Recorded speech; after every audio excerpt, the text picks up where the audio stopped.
right. Good morning, everybody. Welcome to the show. It is so nice to be back here on the radio with you, taking your calls. There is so much to unpack. It's been a very eventful past week from New York all the way through to Live Fest. So we're going to take your calls this morning, 253-263-1540. 253-263-1540. Good morning, everybody. Good to see you. I am so excited to take your calls, to talk to you, not just about Disney, but about anything and everything. So grab a pen, write down that number, 253-263-1540. We are live on TikTok. We are live on YouTube. We're going to podcast this show out wherever you listen to your podcasts under the influence. Welcome to the show. Good morning, everybody. I have to make some modifications, some improvements to the studio, one of them being the television behind me. That being said, we're here and we're not going to stop. We'll make incremental improvements as we go. One of the things we did is we took the show on the road. And you can say, well, the road, you did it from Nick's couch. But we were in Brooklyn, and it was a mobile setup. And if not for the rain, I probably would have taken the show to Central Park. I almost took the mobile radio show to TikTok headquarters. I was waiting for approval, but then I left town. So what we're doing here is not just a lot of fun for me, but it's a great opportunity to talk to you. 253-263-1540, 253-263-1540. The last few days, I was thinking about this just a few moments ago. This wasn't even on the top of my list to discuss, but I remember the early days of live streaming the parks, and we would go 12, 13, 14 hours, and then I would go home. And I would join the Discord. And there was a gap in there. Maybe I went to get dinner, whatever it was.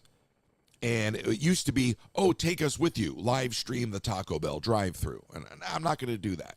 Oh, you're going to Walmart. Live stream Walmart. I'm not going to do that. And even when I got home,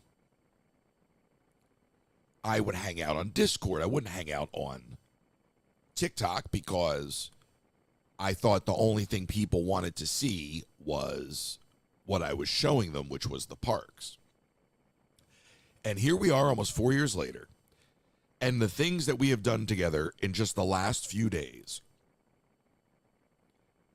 have been so much fun, so much fun. But it was not because I was being pushed to do it. It's not because the audience was even requesting it. There were suggestions, maybe even inadvertent ones. But it was a natural occurrence. And the fact that even yesterday morning we spent so much time just hanging out. I mean, now my live feed is giving me 3D printers. So just all of the hanging out, all of the things. And I was thinking just before going on the air, how different things have become, and how much I enjoy what is called sitting and chatting with the audience. You know, we're doing this is radio, right? We're going to take your calls. You're going to hear them. You can listen to it later. So if you miss any of this, you know, on your way to work, or maybe you're taking a business call or whatnot, it's podcasted out. But sitting and chatting on the live and just hanging out. You know, I had an exchange with Amber yesterday. Amber, who, that's what she does. She got about, 90,000 followers or something like that. And she sits there and she hangs out and she shares information and she has conversation. And she's incredibly positive. And you could say, well, what is the content? Well, the content is her. It's her personality, and it's the way she resonates with people. And you see how the power of what she has built has propelled her to her own success. But I take all of these pieces and I think about them. And not that all I want to do is sit and chat, but the value in being able to spend that time together and then be able to laugh about things. And then I think about the gamification. And that's where I really wanted to start. For those of you who don't understand or know what I mean by gamification, it is taking something that otherwise would not be gamified, excuse me for using the word, but applying a game to it. So I go to order a pizza last night, and the next thing you know, we're guessing how many pieces of pepperoni are on the pizza. And that sounds so silly. But the gamification, I find that if you look back at, remember Zynga? Remember Farmville? What did you do on Farmville? You tap, tap, tap. You clicked, clicked, clicked. And I find that this version of social media that we're in now, with the tapping and the liking and the sharing and the gifting and all these different things, is the ultimate form of gamification. And then the actual moment that we're in becomes gamified. And I just look at the culture and I think how far we've come. If you know your video game history, you'll remember that the first arcade game was Pong. And it was simple, and that's why it worked. What you may not remember is that before Pong, there was an arcade game called Computer Space. And a bunch of computer programmers would play this game, Computer Space, on their computer. It was very, very complicated. And when it translated over to an arcade machine, that complication stayed with it. And it looked fantastic, the body to the game. The game was Space War, and then the arcade game was Computer Space, I believe. Gorgeous looking cabinet, fiberglass cabinet, if anybody remembers. And see now I look over here and I see the comments from Kina and I get distracted, which is why I used to not have the comments on, but I'm not going to allow Kina to distract me. So they have the first arcade game that nobody ever heard of. And it's very, very complicated. The idea of a random person, a middle-aged person, walking up to one of these things in a mall in the 70s and trying to play it, it was too complicated. So what did they do? They created Pong. Pong was so simple to play, it became so popular that people identify Pong with the first arcade game. But in fact, it was, Computer Space. Pong was so popular, the first Pong arcade game went into Rooster's Tavern, I believe, in Northern California. And it broke. Can you imagine? How did it break? Now, I'm also noticing something going on with this cell phone here. So there's time for a technical debrief as I'm spinning the plates like Benny Hill. Why did Pong break? Pong didn't break. The first Pong arcade game didn't break because they designed it wrong. The first Pong game didn't break because they didn't know what they were doing. It broke because it was so successful that they hadn't thought to make a larger coin box. And it was so successful that the coins overflowed and jammed the coin mechanism, and the game couldn't be played. It was a hit. Simplicity. And when I look at the gamification of even just hanging out and chatting and the value of that simplicity, and you can run around the parks all day long, and I have a blast going to the parks. I adore the parks, you know that. But how much fun in just the simplest of moments have we had in the last few days? And it's all been a game. And we've laughed and laughed and laughed. And I look at that and I think of Pong.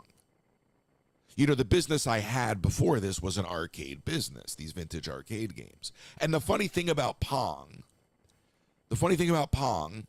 is that not only did Pong launch the entire arcade boom, the entire arcade industry, but Pong would actually be the jumping off point for Chuck E. Cheese.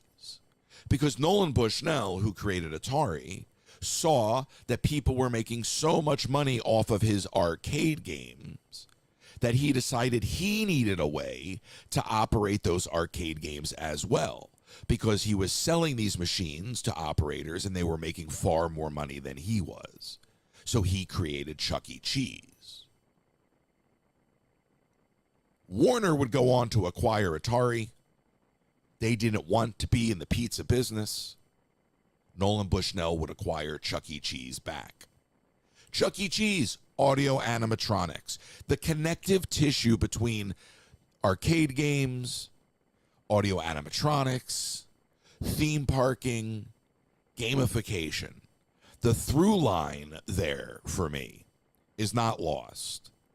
And it's fascinating for me to reflect on my own journey, having produced content on the history of video games, having run an arcade business, having taken this platform as far as we have together and fully embraced the gamification. But I think back to what worked and what didn't work throughout the history of video games. So it's a little geeking out for me to share that with you. But for me, it all makes sense.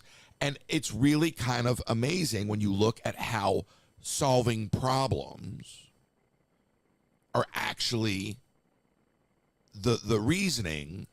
You know, they say necessity is the mother of all invention. So that's what it means. Solving problems generally is how things get done, how success is found. You don't just say you're going to do something, you try to solve a problem. How we need to solve a problem. Now, the story goes, by the time they get to Pong being in homes, being on computer, by the time they get the success of Pong sorted out as a two-player endeavor, Nolan Bushnell decides, hey, I have a new problem to solve. I need to create Pong as a one-player game. Because what happens now if you want to play Pong and you don't have somebody to play Pong with? This is where I need my notes. So Bushnell assigned Steve Jobs to work on a game that would be called Breakout. Breakout was the solution to the problem of a one-player edition of Pong. How do we take this successful game and now isolate it for a one-player environment so people can continue to play it? It reminds me of when they started creating Instant Cake Mix.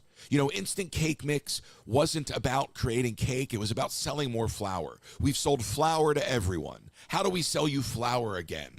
Let's solve that problem. Well, let's repackage it as Instant Cake Mix. Now we've got a gimmick. Now we've got a hook, and you're buying flour for the second time.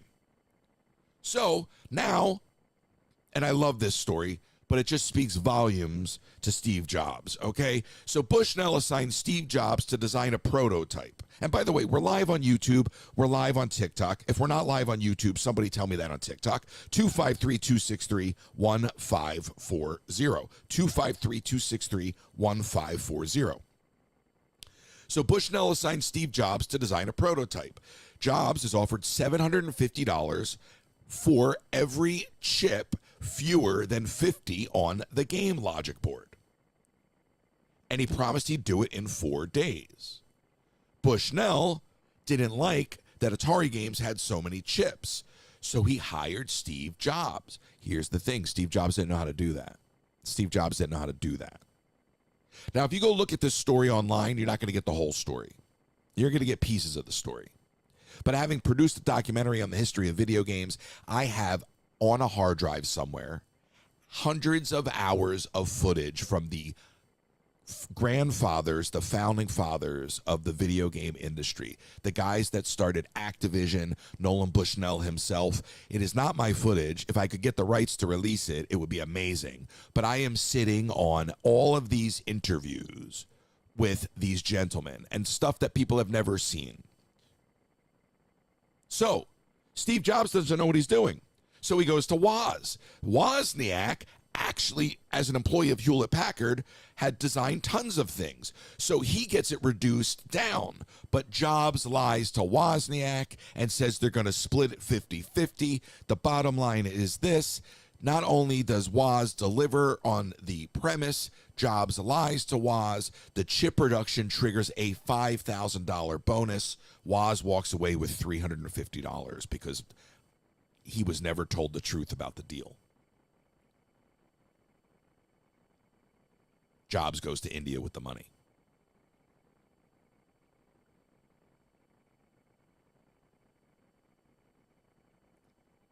It all started with solving a problem.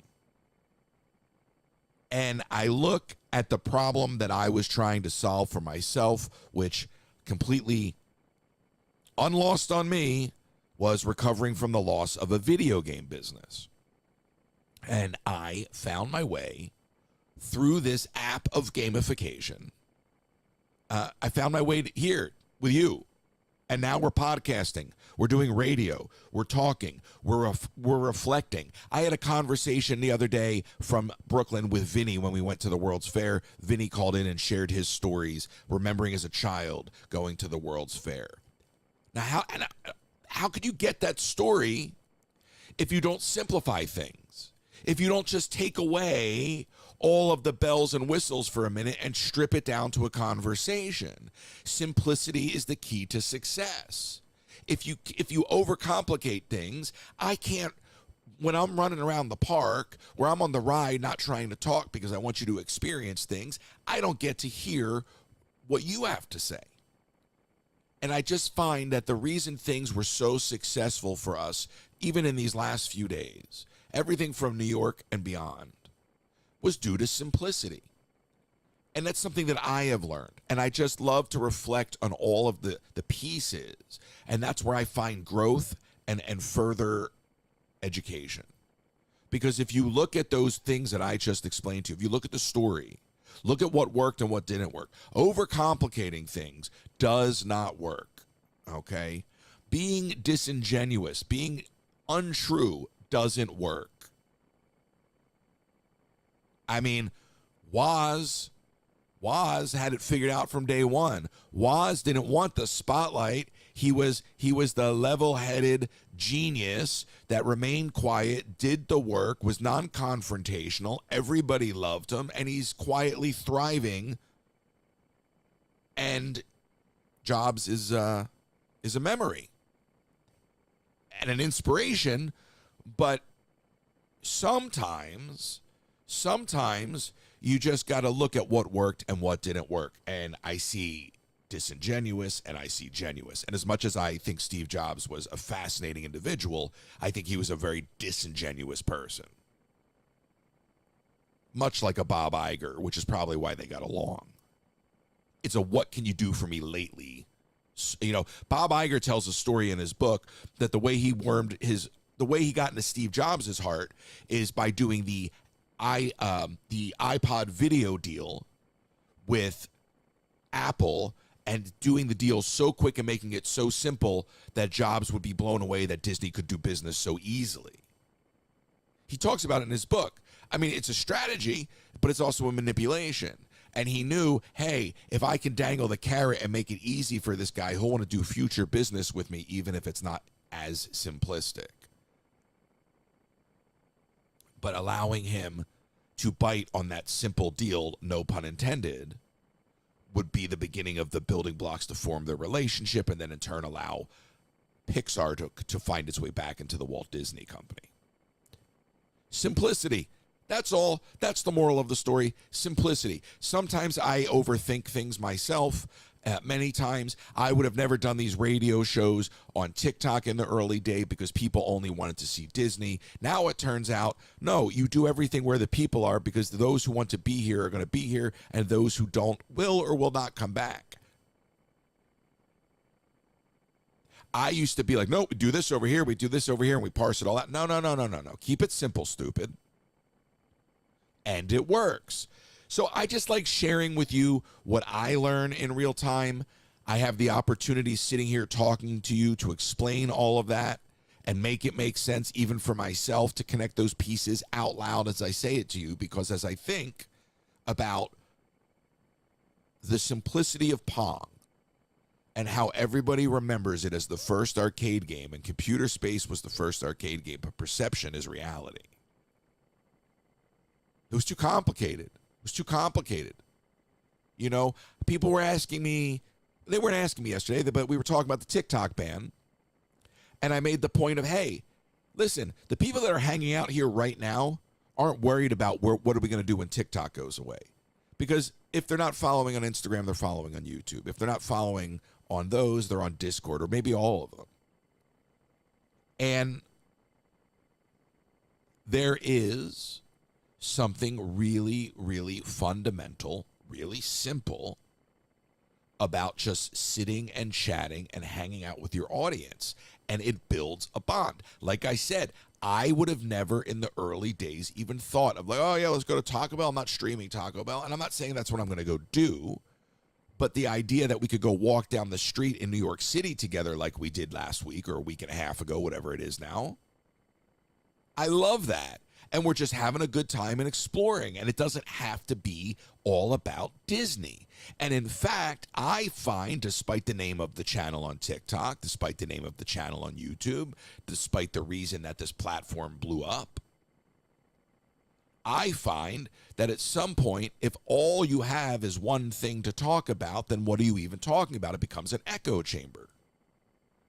I'm all for people calling up and disagreeing with me.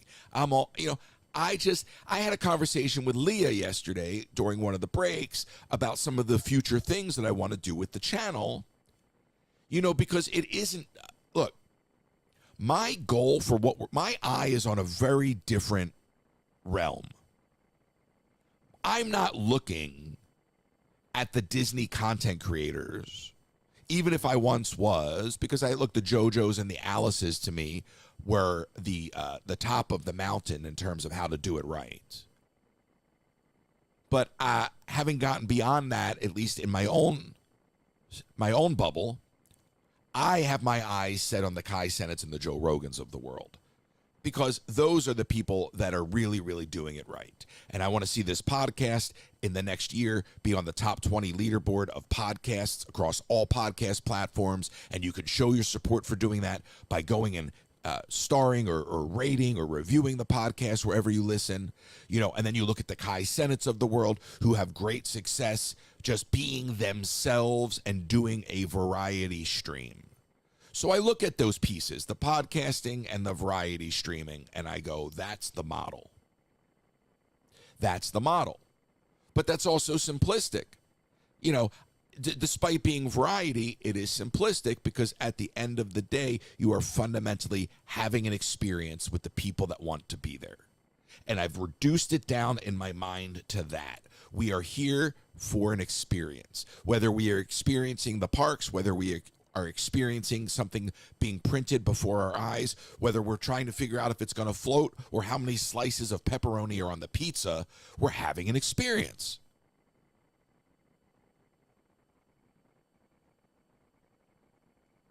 And the connected tissue for me to Disney is the fact that it all started there. Literally, just like Disney. I mean, this whole thing started with the mouse. There's a monkey. But, and I look at these things and I reflect back and I go, wow, I didn't think I'd even be here. And now we're here and we're doing it. And it is a new chapter. I feel like this post-New York has been a new chapter. I can't speak too much to it, but there still might even be a chance for us to go to London, but I got that figured out. You don't have to worry about it. I'm working on that behind the scenes. I could book a ticket and go to London right now. That's not the point. I wanted to go experience it with my peers, and be doing that with them, with you as an extension of our success together. Okay, obviously I could book a ticket right now. We could go to London tomorrow. But I like the idea of growing this relationship with TikTok. I don't think TikTok's going anywhere. I really don't. And I was looking at the dates this morning, And I think that when Trump gets in office, he's got enough time to reverse course. I think that they're asking the Supreme Court to make a decision by January 5th, January 7th, something like that. So I don't think TikTok's going away. And I think that what we've done in this last week, week and a half, has set ourselves, actually, let me back up. What we've done with the launch of this radio show, in addition to what we've accomplished in New York and in this last week, has set us up for our future on the app. Because this channel isn't just doing good for the amount of people we have. This channel is crushing it because we have an amazing community. Go look at the metrics of some other people. And I'm talking on the app, not Disney. Our average view time is higher than most. Okay? Our concurrent viewers, even at our lowest, are higher than the average. And you look at these things and you go, okay, well, what does that mean? What do you care? Well, because you don't need 500 million people at all times. You don't need, a stacked deck of viewers. Captain Eric said it best. It's the quality over quantity. And with a dedicated, committed viewership, we're going to get this podcast to the top 20. And we're going to have conversations about everything. And there's going to be times when these conversations might be difficult. There's going to be times when these conversations might not be something you want to even discuss. But maybe you just want to listen to somebody else discuss it because you don't want to discuss it or you don't have someone to discuss it with. And I love those moments. And I understand that sometimes you have to kind of work through those moments to get to the better moments, right? In other words, you have to have friction to make motion. So I encourage people to call in 253-263-1540. Maybe your gripe is simple. Maybe your gripe is, oh my gosh, I wish you would just stick to the parks. Well, okay, call in. I'm all ears. No pun intended again. I mean, they just, these horrible, unintentional puns just come running out of your mouth when you're talking as much as I am. But I'm saying that when we talk about simplicity is key, okay, sitting around and hanging out with those that want to be there creates value. It's a two-way exchange, and it's just that simple. And that's when I keep learning. I would have never put my face on camera in the early days, let alone what? The auction voice, like the rollable, a balance. I mean, all of this stuff. So I thank you for that. That is where I'm going with all this. I thank you. Because you didn't force me to get here. You allowed me to get here. And I think it's Jamie who was like, oh, you used to be all business in the park. And I'm like, well, yeah. I'm not going to step on the rides. I'm not going to try to upstage the park. But we're in my house. I got to do something. All right, Ellis. Bye-bye, Ray. Snap. But when we're in the parks, the broadcaster in me goes, don't talk during the show, right? You're not going to be like, well, here's your top 10 favorite songs. I'm Casey Kasem. I'm going to talk all over them. No, you let people listen. So it's all business. But if we're hanging out, we're having a good time. All bets off. Poor Ellis. Paige. Poor Ellis. So that is my journey. That is my understanding of how we got here. That's my understanding of where we're going. I don't think TikTok's going away. If it is, I'm not worried because the people that hung out with us this past week know where to be. They know where to go. And if I said tomorrow I'm on Twitch and we're doing something on Twitch, they'll be there. They'll be there. And there'll be people. Listen, I can't wait for the day when Keena has to make a Twitch account. I can't wait for the day when Keena has to go to her son and go, how do I get on Twitch? Mom. You know what I mean? That's hilarious to me. I'm not saying I'm leaving TikTok. I'm not saying your live streams in the parks got me through the hardest chapter. Kate, that is so sweet. My live streams in the park got me through my hardest chapter too. So we have that in common. For those who don't even know that story, I will give you the short version of that story. And so many of you at this point know, but the parks were my mental health escape. I was battling the dying business, the vintage arcade business, the party space, the maker space, the esports arena. It was going to be an amazing, basically, mini amusement park I was building. Can you imagine having that dream come crashing down on you? And then I was dealing with the fallout, like so many others, of COVID, and then the $2.5 million lawsuit. And I didn't tell my audience back then. I didn't know how to communicate these things to my audience back then, nor did I want to, because I didn't even want to be talking about it. I was trying to escape it. There were times we'd get off Living with the Land, and I'd be like, I will be right back. And I would get on the phone and have to talk to an attorney. And then I'd have to come back on the live and be like, all right, let's go to Test Track. And it wasn't that I was being fake, but it was just sort of like I didn't want to bring down other people by being like, oh, here's my misery, right? Like I was doing escapism for me and for them. But now it's like, hey, like 4 years later, you got to get to know each other. 253-263-1540, 253-263-1540. So when I say that I have my eye on the Kai Cenats and the Joe Rogans, it's not a competition in the sense of I'm coming for you. It is I am looking at those playbooks and those roadmaps, and I am eyeing them, and I am going to use them to get us where we're going next. Okay? Multi-platform streaming. Yeah, I have this whole technical plan for the stream. It's the whole thing. And it's just, and I'm not even posting on my Instagram stories on a regular basis right now because I'm not even into a full groove. Like I'm trying. And then I know people go, well, when are you going to change your name? When are you going to change your name? I'm not worried about changing my name. I'm just worried about, actually, I'm not really worried about anything. Come to think of it, I'm not worried about anything, actually. Yeah, no, I'm not worried about anything because we know exactly what we're doing. So, that's it. 253-263-1540, 253-263. Turns out I'm not worried about anything. I feel pretty good about it all, quite frankly. If TikTok goes away, so be it. C'est la vie, But we're embarking on this next chapter.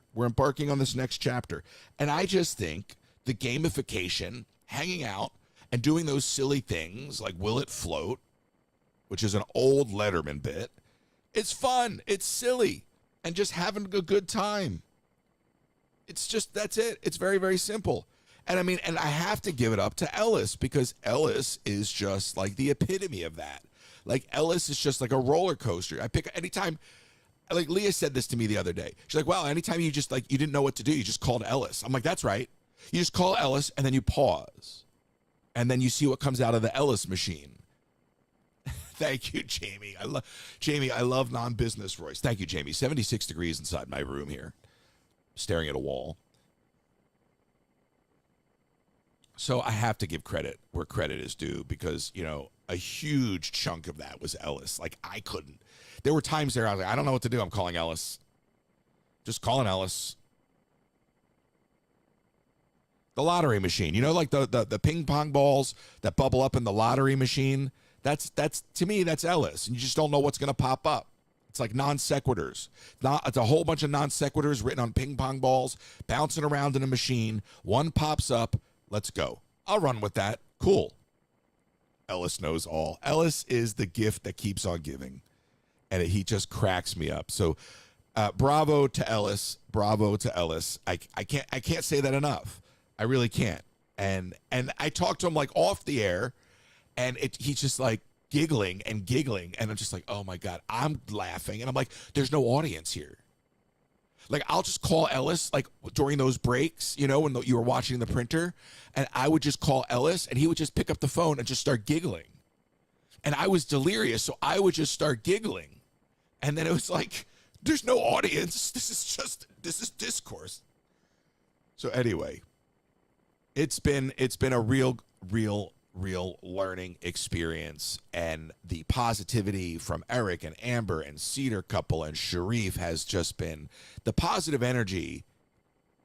It's so contagious, and it translates. And I can tell you, as somebody in their 40s, how angry I was in my 20s, and how being in this world with you and having these experiences with you isn't just so much fun, but it's growth. It's growth. And I just feel like we're hitting a stride together.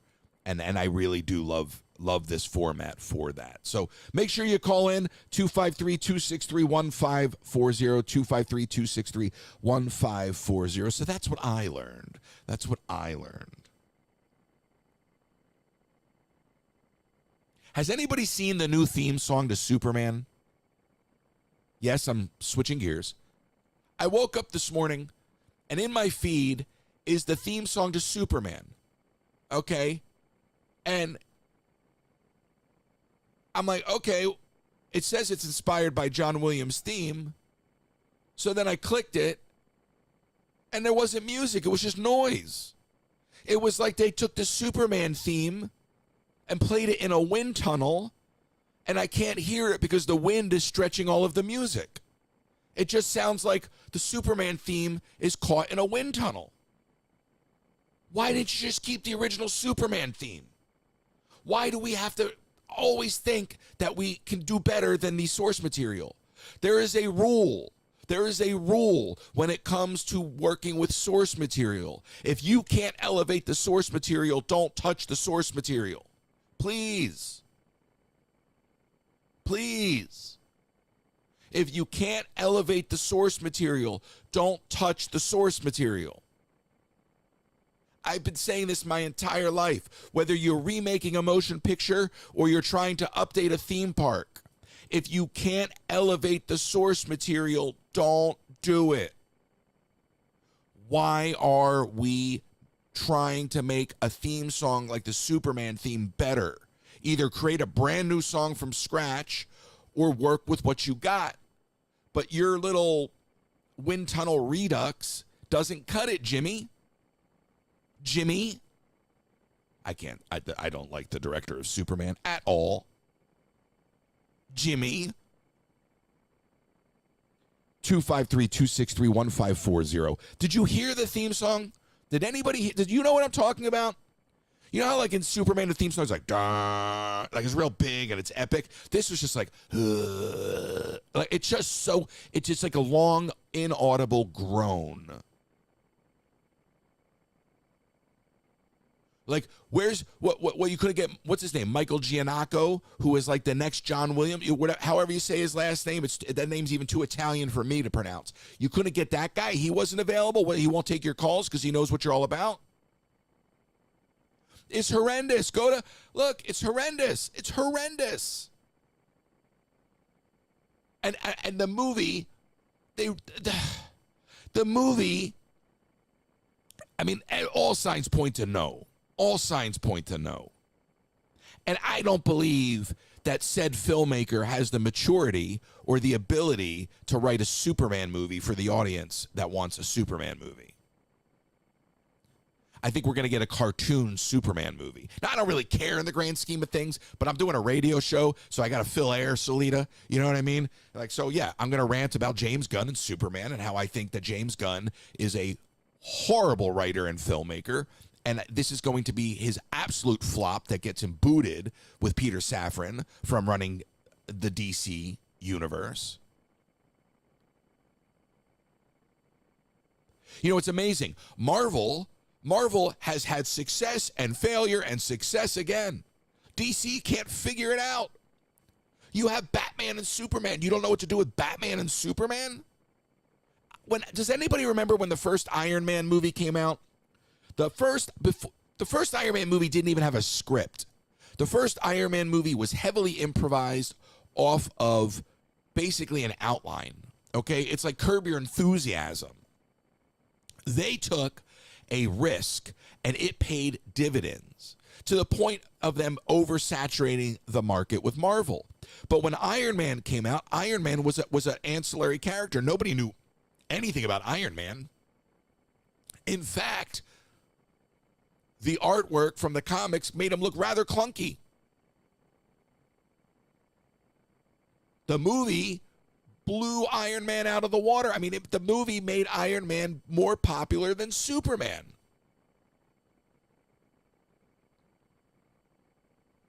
It just, you don't need to, you know what I'm saying? I see your comment. You don't need to break that. You know? So, look, I still haven't seen Wicked, so the prospects of me seeing Superman in the theaters were already dim. But if you factor in reality, I'm not going to see this movie ever. But the theme song, that is not a theme song. There's no notes. It's one key. You know, if you just put your finger down on the keyboard, you put your finger down on the piano, and then they just let the key go until the tone runs out. You know, basically the theme song to Superman is a tuning fork. That's what they did. That James Gunn put out a tuning fork as the theme song to Superman. Go listen to it. What is going on over there? Superman's story is pretty incredible. Oh, Robert Downey Jr.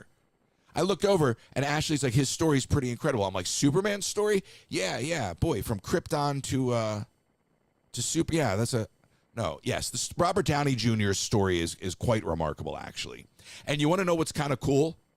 Here's what's kind of cool. And I love the movie The Zodiac. Go watch that and be like, oh my gosh, the Iron Man and Hulk, they're in a movie together. Robert Downey Jr. is an incredibly talented actor. But it's an interesting story to look at because even with the success of Iron Man, Robert Downey Jr. couldn't open a movie like The Judge. You remember Iron Man put him back on the map, and him and his wife Susan Downey tried to produce their own movie. They tried to launch movies, even like the Dr. Dolittle. He couldn't do it. It kind of goes back to that simplicity is key because what people wanted was Iron Man. And he was making enough money off of Iron Man, even though I understood the need to want to now do more things because he wants to fulfill that side of him. You know, you do sort of have to meet in the middle there. And now he's going to go back to doing it again. He's getting a grip of money to play Doctor Doom. But in many ways, he deserves it because he came through all of that adversity. And that Robert Downey Jr. story is really, really remarkable.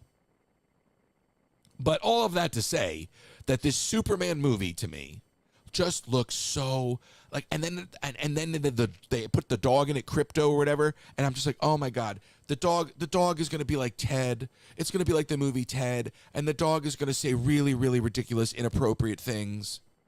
I just know it. This is the guy that made Scrappy Doo a villain. You don't make Scrappy Doo's not a villain. So I saw it's all. That's all. I woke up. I'm like, oh, we're going to do the radio show. Let me scroll. Let me pick up a couple little tidbits. Oh, that's something to complain about. Okay, that's an easy complaint. I can rant about James Gunn being a horrible writer and filmmaker for 10 minutes. I can knock out 10 minutes complaining about James Gunn. But it's the truth because the theme song is abysmal. Go listen to it. If you can't elevate the source material, there is no reason to touch it.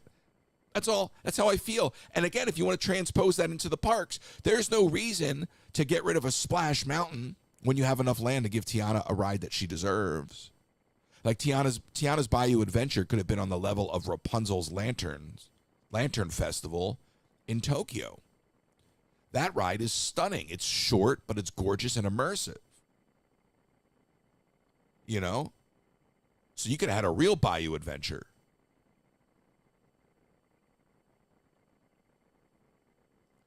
You want me to play the theme song to Superman? The reason I won't do that, Heather, is because more than likely that will affect the podcast upload in the future with copyright issues. So you have to be cognizant of those things. And even on the YouTube side, you can't retransmit copyright material and without having some sort of impact on the file upload. So I would do it. Like my impulse is to play it even under the context of fair use. But I'm afraid that might trigger something. Because under fair use, I could get away with a snippet, but I hesitate, particularly on the podcast side of that. But go listen to it. Go listen to it. Now you got to go look it up, and you're going to be like, ugh, you made me waste my time. Go, Heather, go look it up and call in. All right, Heather's going to go listen to the Superman theme song and call in, and we're going to see. And you do the same thing. 253-263-154. She's like, I am? She's like, my phone's not even charged. 253-263-1540. James Gunn posted it on his Instagram feed. But it just sounds like, it's like, that's it. It just sounds like a dying fire truck.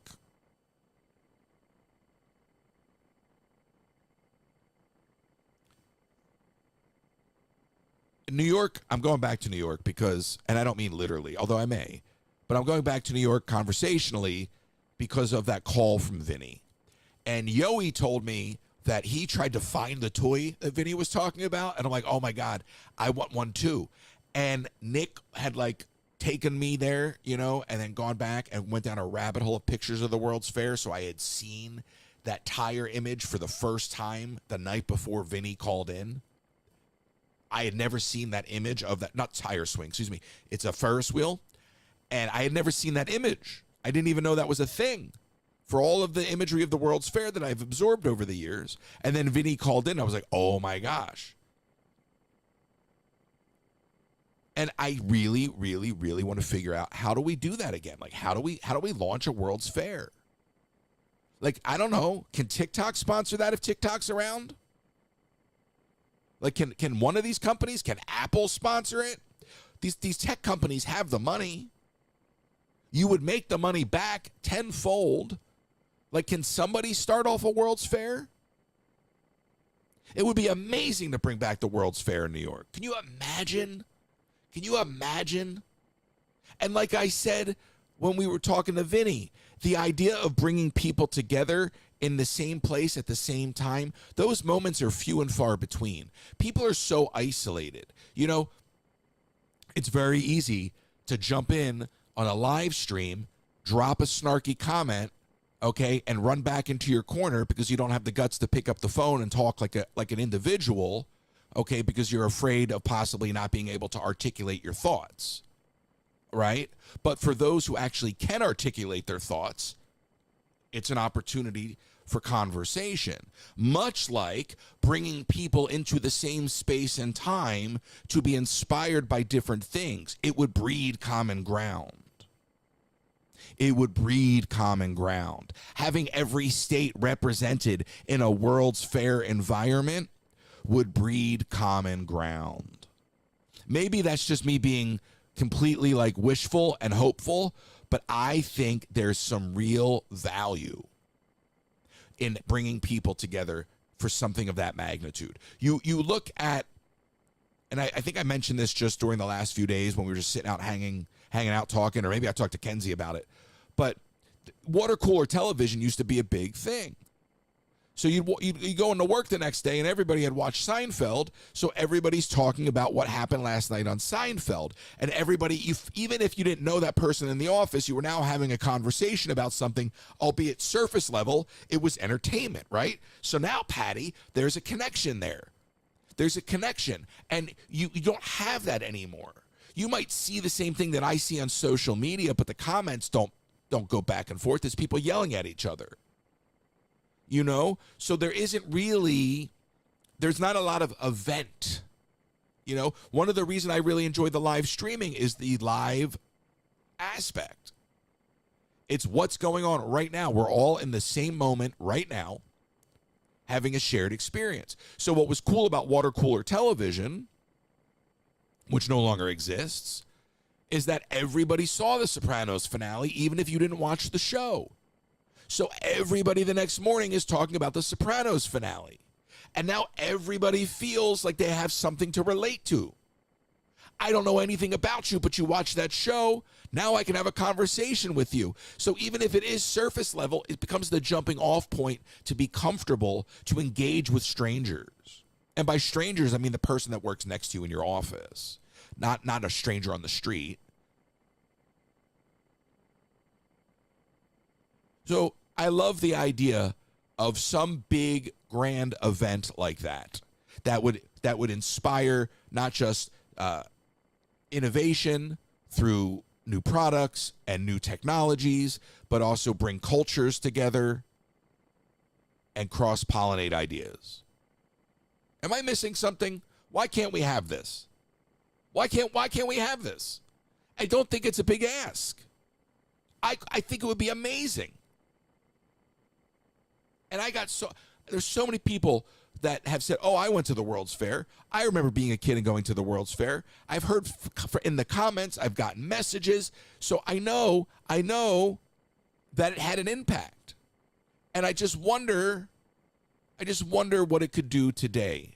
When you look at how divided we are, when you look at how people are so willing to stay in their corners, it's so much easier to drop a comment on social media and crawl back into your corner than it is to have a real conversation or get out of your bubble, get out of your house, and go engage.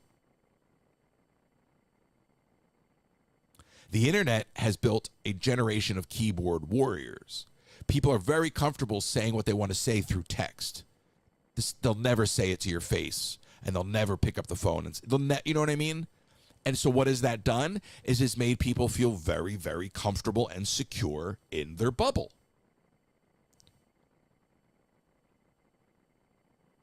My phone lines are open.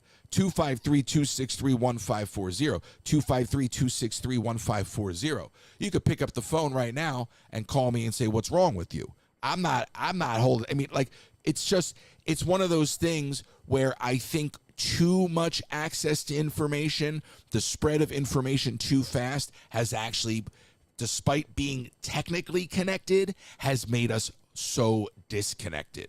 Because now, if your interest, and I'm just making up something by looking at the ground, if your interest is unopened wishables sitting on the living room floor for 6 weeks without being picked up, there's probably a Reddit thread. Right? So now you can go find your people and you can stay right there with them and never find out what it's like to open a wishable.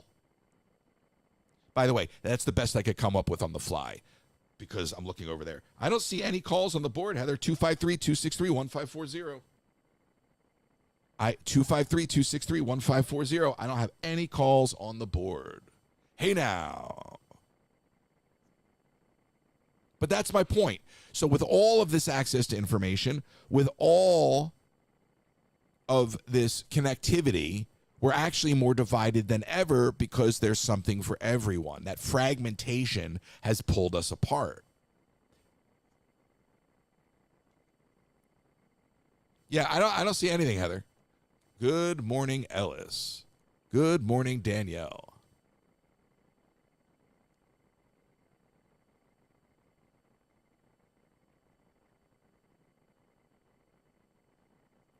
You're on the air. Who's this? It's Danny. Hey, Rose. What? It's Danny. Oh, my gosh. Are you okay?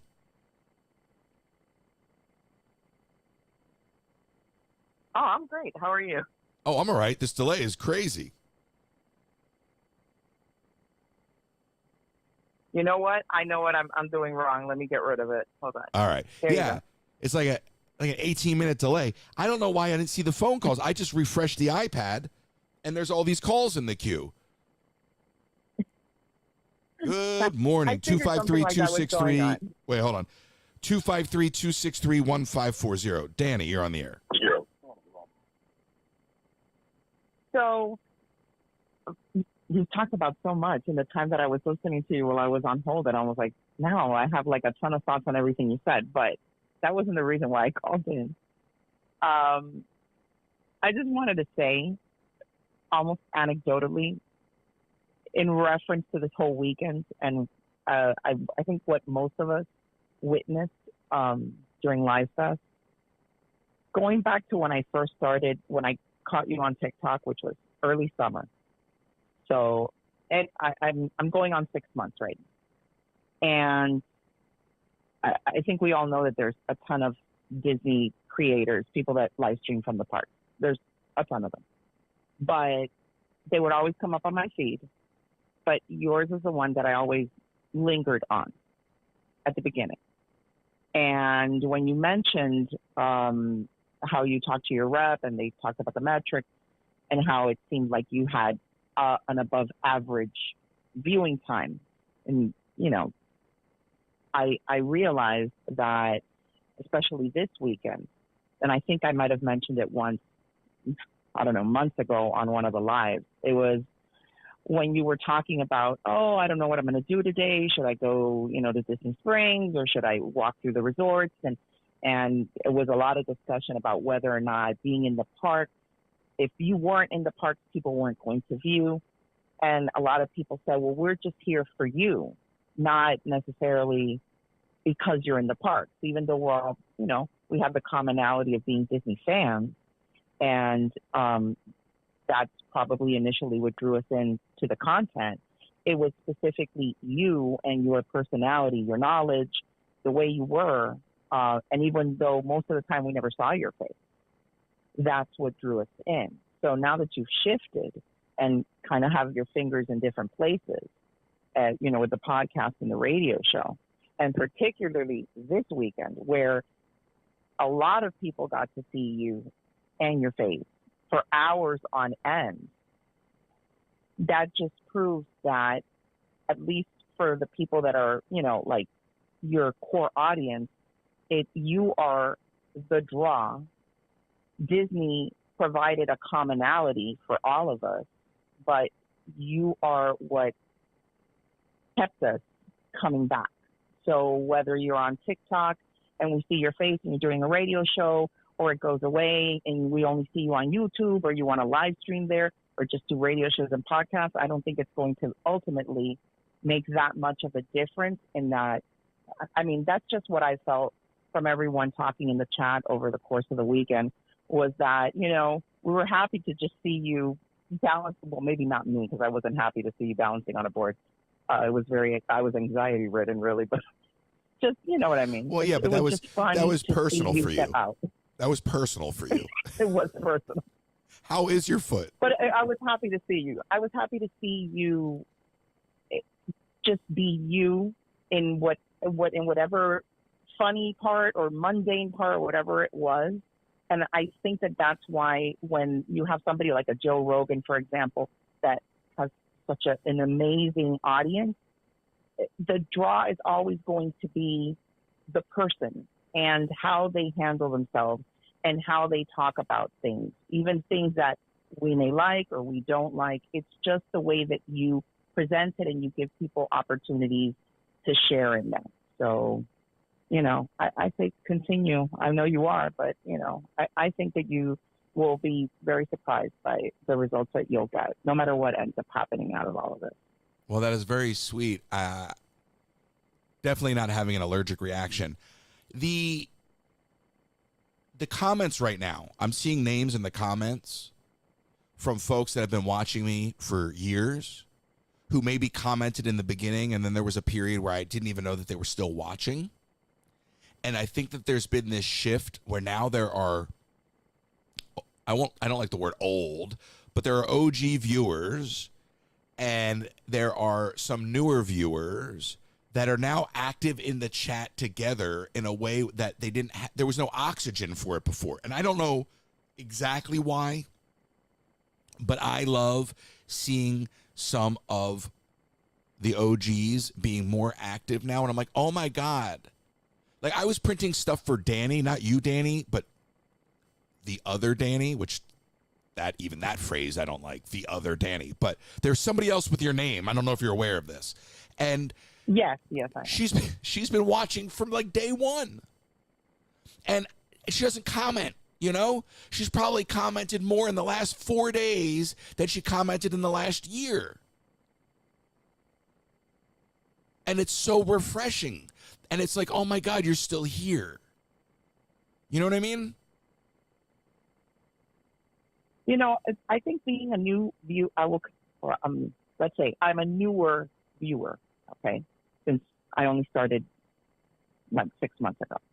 But I noticed in the chat during the live stream what you were mentioning. I could tell that there were people in there that were definitely viewers from at least probably the very beginning or an extended period of time.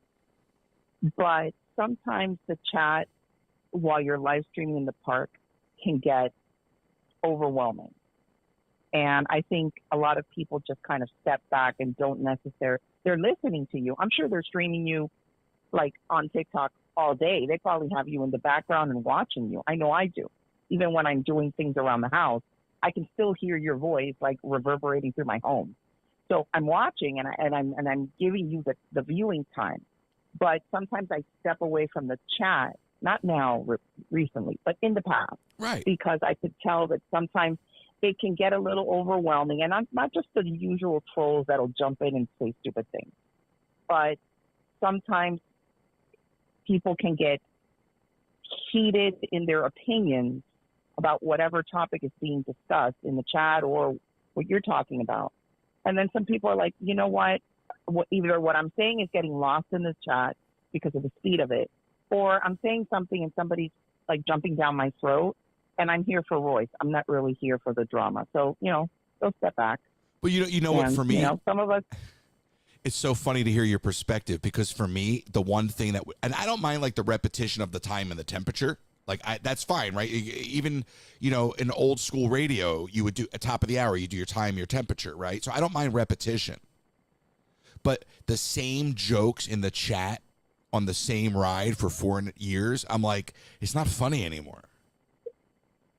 Like every time you go on Pirates and someone's like, what did we do to poor Will? I'm like, okay, yeah, every once in a while. Okay, that joke was funny like the first 22,000 times, But it's like, it's just like even those little moments for me where I'm like, oh my gosh, it's like a rerun. And I want a fresh episode. Yeah. And I think that happens a lot of times when you get new people coming in. They're like, oh, wow, this is a group of people like, I have commonality with. And they'll get in there and, they just, maybe they feel welcome. Then they start talking about things. But then everybody else has been in the chat for months or years. I'm like, oh, God, not this again. That kind of. But I know my audience well everywhere. Because I looked over after I said what I just said to you, and Ashley's Bailey comment hit right on cue. So I know my audience because I knew that comment was coming from her after I made that Pirates comment, because she says that every time. I appreciate you so much. I really do. And I hope your recovery is going well. It's going well. Everything is fine. But you know what? The fact I was supposed to be in Disney this Friday. Really? It was been planning this trip for, oh my God, almost a year to spend Christmas in Disney World. And, we were just doing our final things, getting everything ready, and that happened. So the trip is postponed indefinitely until I can get through with this. But it gave me an opportunity to just kind of sit and reflect and watch you for a good chunk of time, which I don't regret. It was a great weekend, and you definitely took my mind off of everything that's going on, and the physical pain kind of faded into the background because I could focus on what you were doing. Right. And everybody, I really enjoyed everybody's, like, that sense of everybody just kind of coming together. I didn't sense any negativity at all. And sometimes, like on the live streams, there were certain moments that I could see that, and not this time. Everybody was just kind of like pulling for you and wanting to help. And I mean, I have a competitive streak like no one else. So if I'm up for a challenge like that, I will do everything that I can to help. You're certainly deserving of it. I mean, I've seen plenty of creators on this app that are just, I don't know. I wouldn't want to comment too much. I'll say too much, but you are she messaged me privately. Top tier. You're sweet. Listen, all I just heard you say is that you were in writhing pain all weekend, and the only way to get through it was to watch something more painful. But that's just how I interpreted what you said. But that's because you have that underlying sarcasm that you're going to be self-deprecating. It was not that you were more painful to watch. No. It was, you know what I felt like? It felt like a 3-day Seinfeld episode that I was somehow participating in. Maybe like as the audience or whatever, or like, like a side character every once in a while saying something. But it was just that there were great nuggets of funny things, but it was like a whole lot of crazy stuff that really maybe wasn't about nothing, but literally nothing. It was but it was a showcase for you. Oh, so fun. Whether you can see it that way or not, I felt it was that. No, I do. I'm just teasing because the joke, you set me up for the joke, so I have to take the joke even at my own expense. But I'm just wired that way. I was like, that was just it was just obvious. And you know, were you on last night for the pizza, or did you miss that? I was on for the pizza, okay. and you having to run after the guy. Yeah, that's what I'm saying. Like you can't write that, and that only happened because we were just hanging out. But like this, like then I'm like, is this guy watching the stream and just messing with me? Because I came out the front door and he started driving away, and I'm in the spotlight waving. And if Danny, if you were a lost delivery driver and you were looking around and you saw a man waving, wouldn't you maybe go, oh, maybe he found me? And he just sped off. If I can tell you how I ended up with this injury, that's like a Seinfeld episode. Were you chasing after a delivery driver? It's relatable. I got home from running an errand, and I was at my front door, and an Uber driver pulls up into my driveway. He's lost, okay? And he gets out of his car and walks up my steps of my porch. And he's like, I'm here for your ride. And I'm like, I'm sorry, I didn't ask for a ride. I didn't book a ride. But he's insisting. And, you know, he's walking between my porch and the car. And I'm uneasy because it's a man. I'm a woman. I'm at my front door. I don't know what's going to happen. My kids are in the house, you know. And I was like, I at least wanted to close the door so that if something were to happen, he couldn't gain entrance into my home. I thought maybe he was just full of it and wasn't even an Uber driver, even though he had that little thing on his car. So I closed my door, and he's at his car. He comes back again to continue this ridiculous conversation. And I wasn't paying attention because I just wanted him to leave. I stepped down on my porch. First step, my foot goes one way. I went the other way. Wait a second. First of all, that's horrible. But wait a second. The Uber driver gets out of the car to get you into the Uber? He walks up because he just sees me standing there. I guess he was like, hey, lady, you booked a ride. Can you just come to the car? Wait, he's Jerry Lewis? Hey, lady, your Uber's here. Okay, anyway, yeah. Sorry. And you know, well, he was speaking. This is Miami. Everybody speaks Spanish here. And I'm talking to him, and I'm just saying, language. I didn't book a ride, whatever. And he's like, but someone booked a ride here. I'm like, I live on a main road. A lot of people literally just stand in front of my home and use my address as a pickup point. But I didn't see anyone out in the street. And I said, I didn't book a ride. Thank you so much. Can you please get out of my driveway, my home, you know, whatever it was. But the dedication, so I mean, but when it happened, like when I stepped and I thank God held onto the rail. If not, I would have like gone head first. And I land on my butt. And when I tell you I had the gnarliest fracture that you could ever see, aside from having a bone poking out of your skin, it was a total dislocation. My body was one way, and my foot was pointing perpendicular. And where was he? Was he gone, or was he there? No, he's standing right there. At this point, I now am screaming in pain. My kids come out of the house, and they're like, "What's going on?" They look down at my foot. Immediately, they get on the phone, call 911. This man is still in my driveway with his phone in his hand. He's asking me, should I cancel your trip?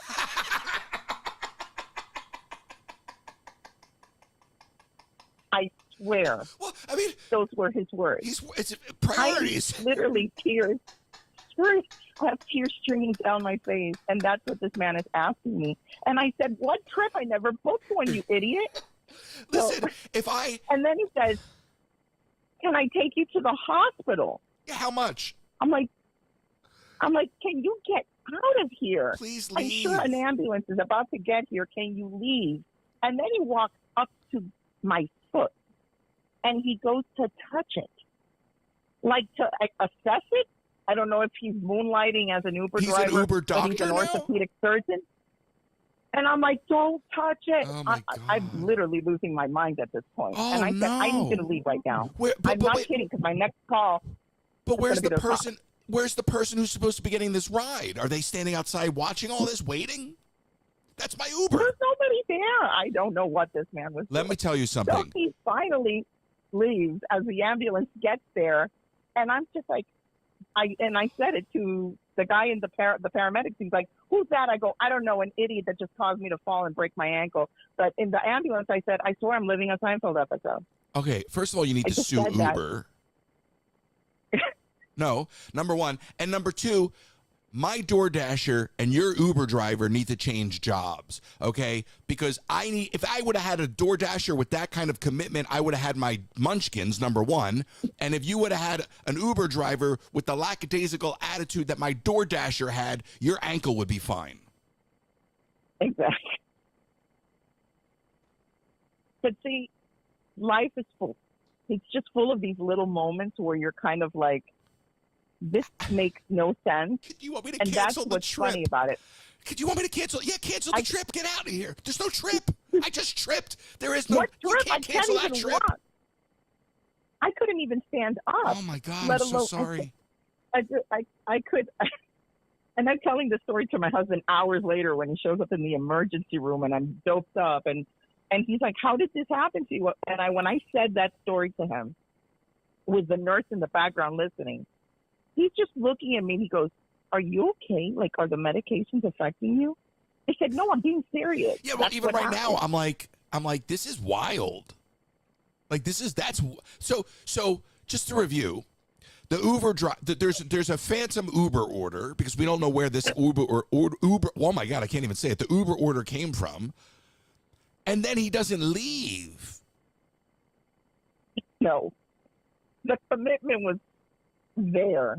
But somebody's waiting for a ride this entire time. Like, is he on the back side of the house by accident? Like, where is he? Do you want me I just to kept on thinking, what did this man do after he left my house? Did he find the ride? Did the person get in? And did he, like, regale them with this tale of, "Oh, my God, you should have just seen what happened to this lady. I thought I was picking up. She broke her ankle while she was talking to me." I just, you know what I mean? And I just say, this is the only stuff that happens to me, but I know it happens to everybody. No, because I totally moments. forgot about this story. But I jumped in an Uber once. I was in a rush to get to the airport, and I jump in the Uber, and the guy goes, "Where are we going?" And I'm like, what? Because you order the ride, right? Like, he's supposed to know where we're going. And I go, "We're going to the airport." He goes, "How do we get there?" I go, "You don't know how to get to the airport?" He goes, "Well, this is my first ride on Uber ever, and I just want to make sure I get paid." And I was like, "Sir, I'm not here to train you. I'm trying to catch a flight." So, yeah. I mean, not as bad as your story, but Uber's just hiring anybody. You know what I mean? Yeah. I Danny. mean, I felt bad for him, but I felt more bad for myself. Yeah, why would you feel bad for him? I feel bad for your ankle. No, you need to sue Uber and call us back. I'm going to keep moving. Danny, you're amazing. I got like 3 or 4 phone calls to get to. Perfect. Thank you so much for everything. All right. Great. No problem. Take care and feel better. Oh my gosh.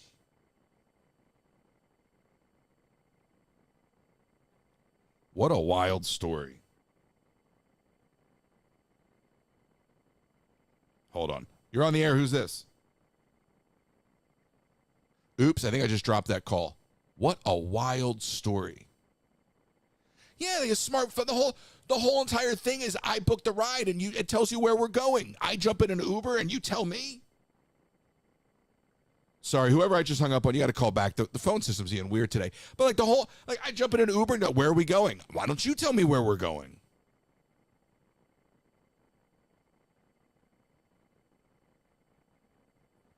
I just got a message from Leah that I was asking about the bots in Fortnite. And by the way, this is on my list to talk about anyway.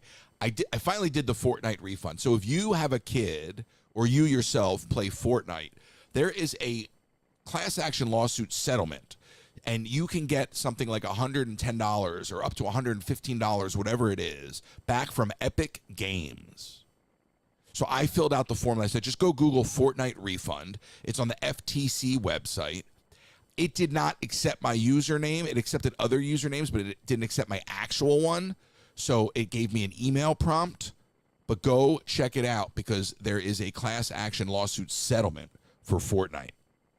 And Leah just kind of messaged me because I was asking the other day, hey, when I was reading up on that, I stumbled across this sort of pseudo controversy about the bots in Fortnite. And she just gave me clarity on that. Not that anyone's going to really care about why they added bots on Fortnite, but it does remind me that that Fortnite refund is available, and that was on my list to bring up today. The Fortnite refund. So if you have a kid, what happened was Epic got sued because they were tricking kids into approving microtransactions without parental permission. And because they were doing that, they got sued, and now the payout's over $100 per person.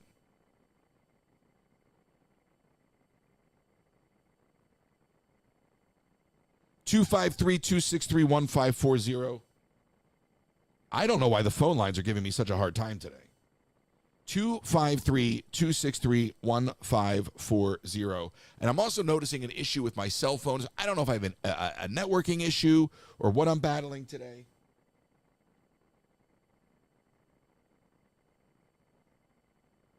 But I can clearly see I'm having a problem. Okay, you're on the air. Who's this? Sorry, I tried to fix that. You're on the air. Who's this? Yeah, it's Heather. Hey. Oh, wow. Whoa. First of all, that was very New York of you. Oh, yeah, it's Heather. Hey. What's up? Hey, I'm calling in. I listen to Superman. It's crap. Can you not say that when I'm drinking coffee? Yeah. Why Sorry. am I home? I live here. I'm home because I live here. No, I said. Sorry, I was answering something. I said it's crap. Yeah, it's not even. There's not even like music in it. It's just noise.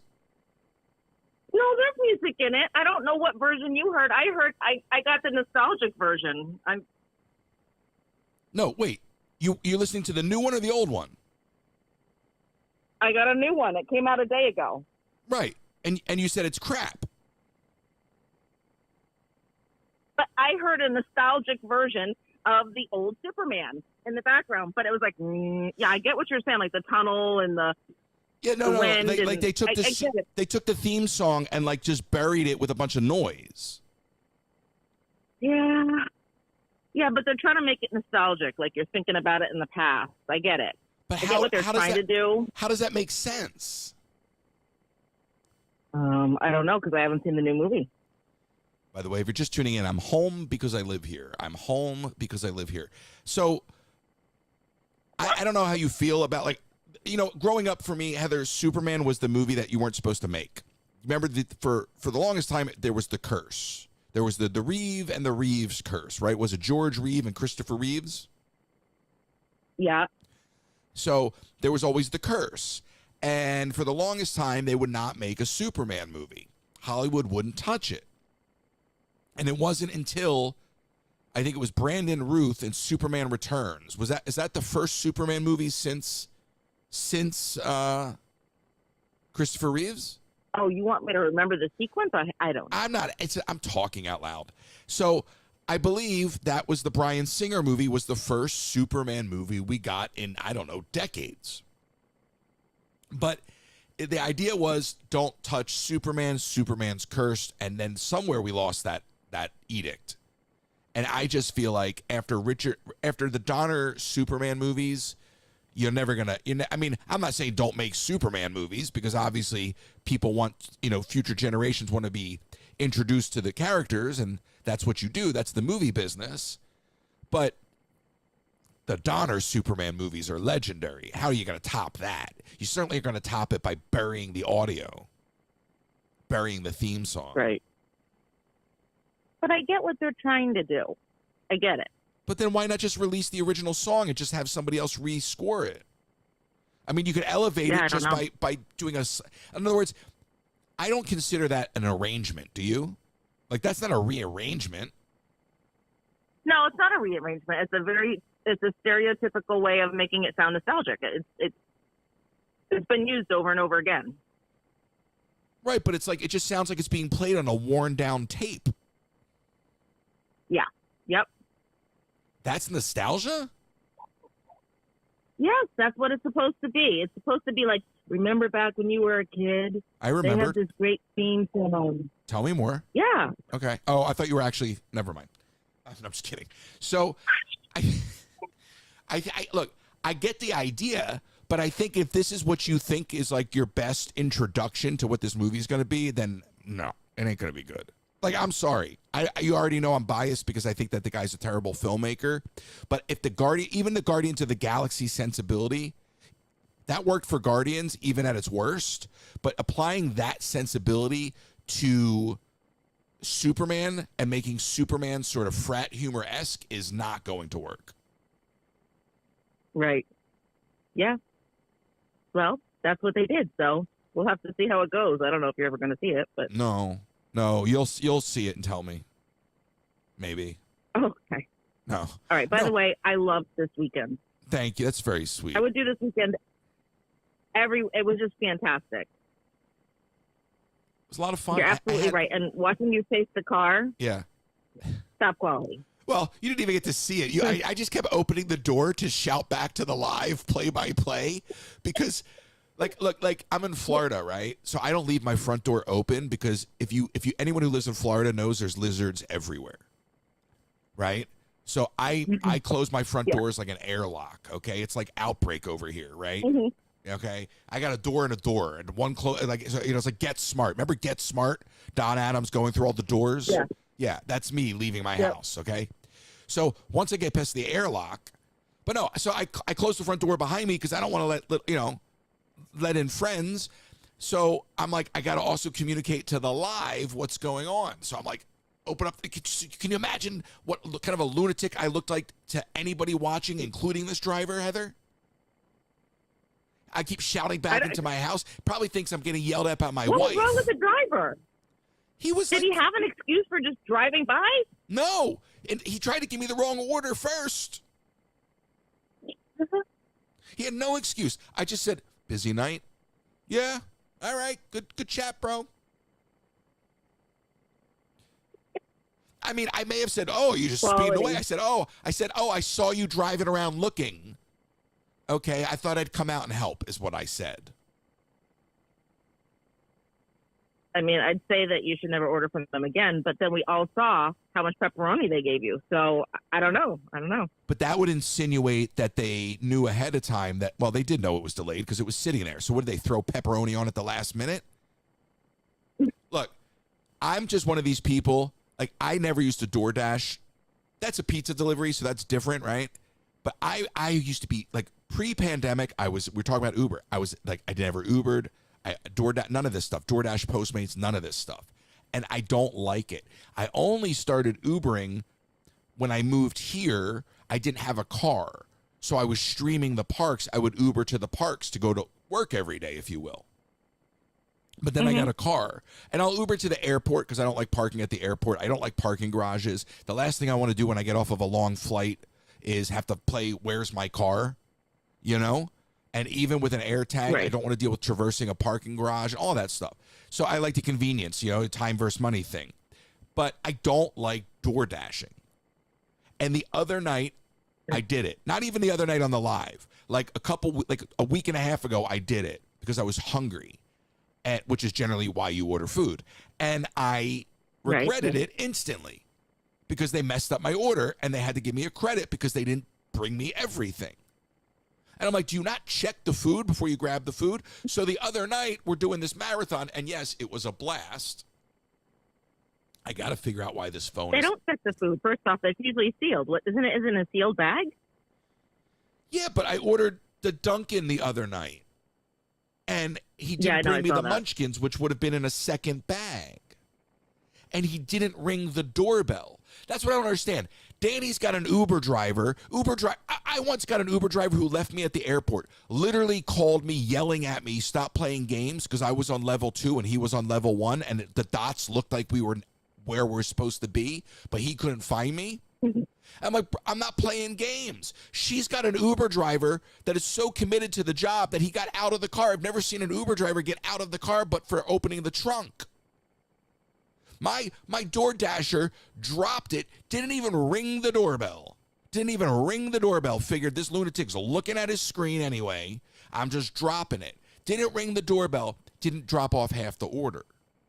So I would say that DoorDash probably has less than a 50% success rate for me.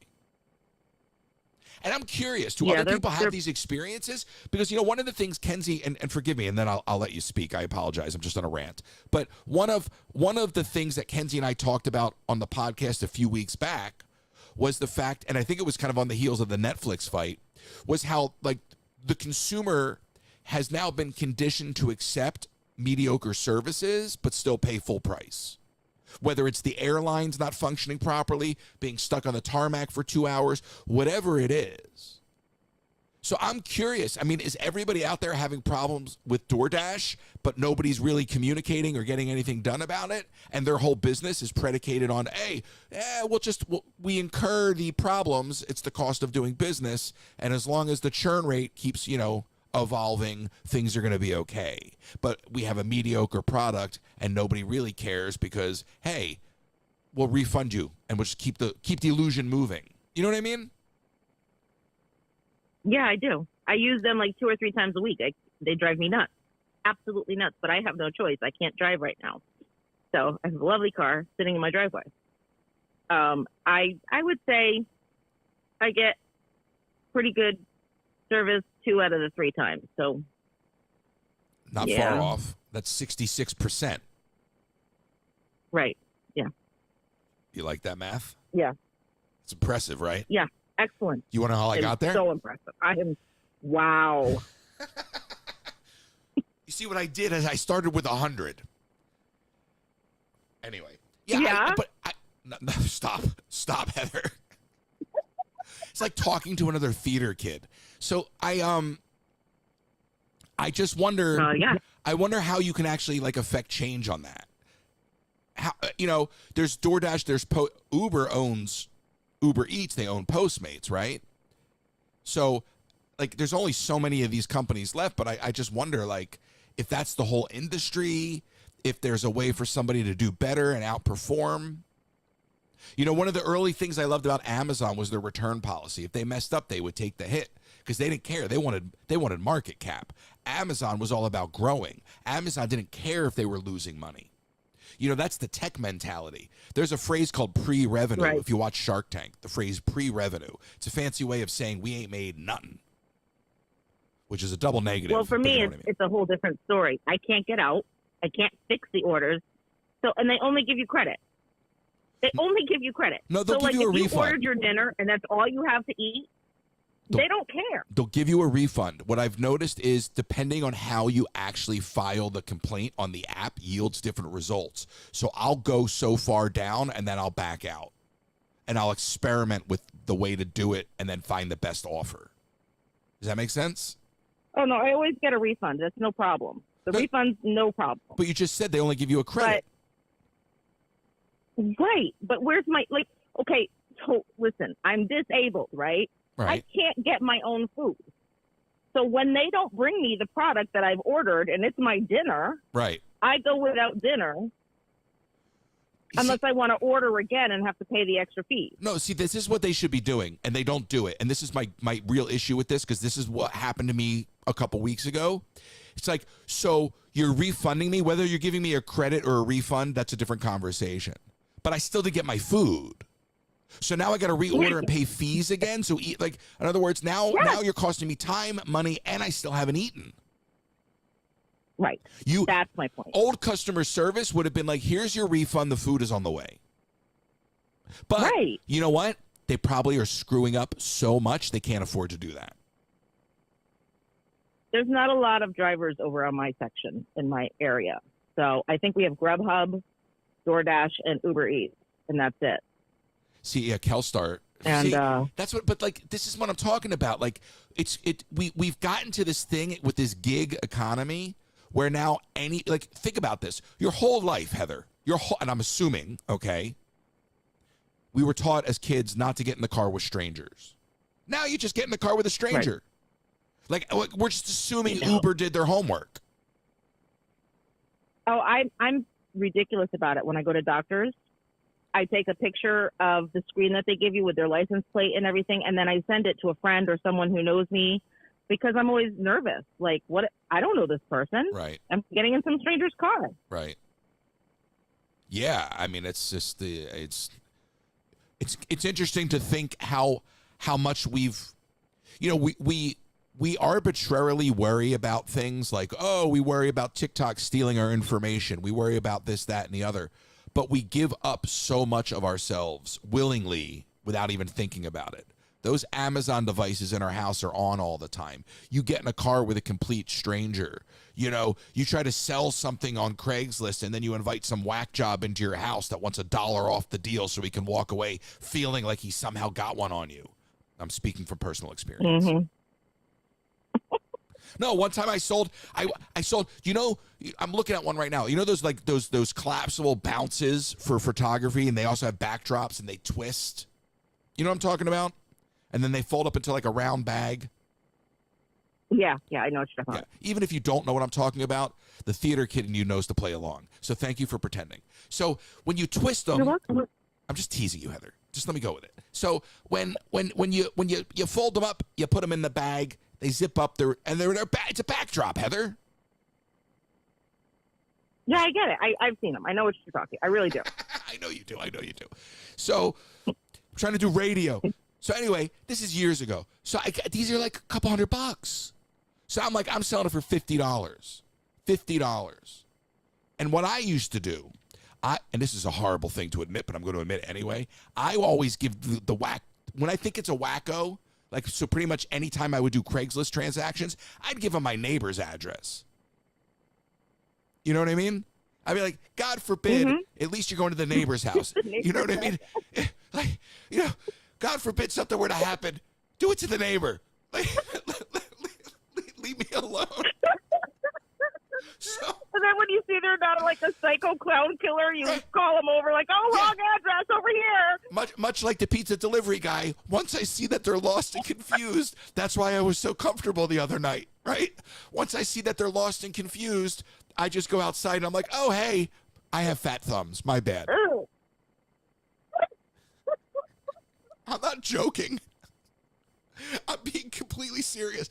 So this is years ago. So this guy shows up, and this is why I do this. So I'm selling this backdrop, this collapsible backdrop, for $50, and the guy hands me a $50 bill. We're out in an apartment building, so I had to walk down the driveway to find him because he's, going to go to the wrong place. I had to cut him off at the pass before he knocked on the wrong door. My whole MO would have been destroyed. And so I meet him at the end of the driveway, and sorry. I meet him at the end of the driveway, and I go to hand him the backdrop as he hands me the $50, and he goes, you have $1? And I go, yeah, for what? And he goes, I just want to feel like I'm getting a better deal. And I said, you got a great deal already. You're not getting $1 back. Do you want the backdrop? And he goes, yeah. All right. I'm like, this is why I don't want strangers in my house. The guy wanted to save $1 to feel good. I'm like, why don't you just go look under your couch?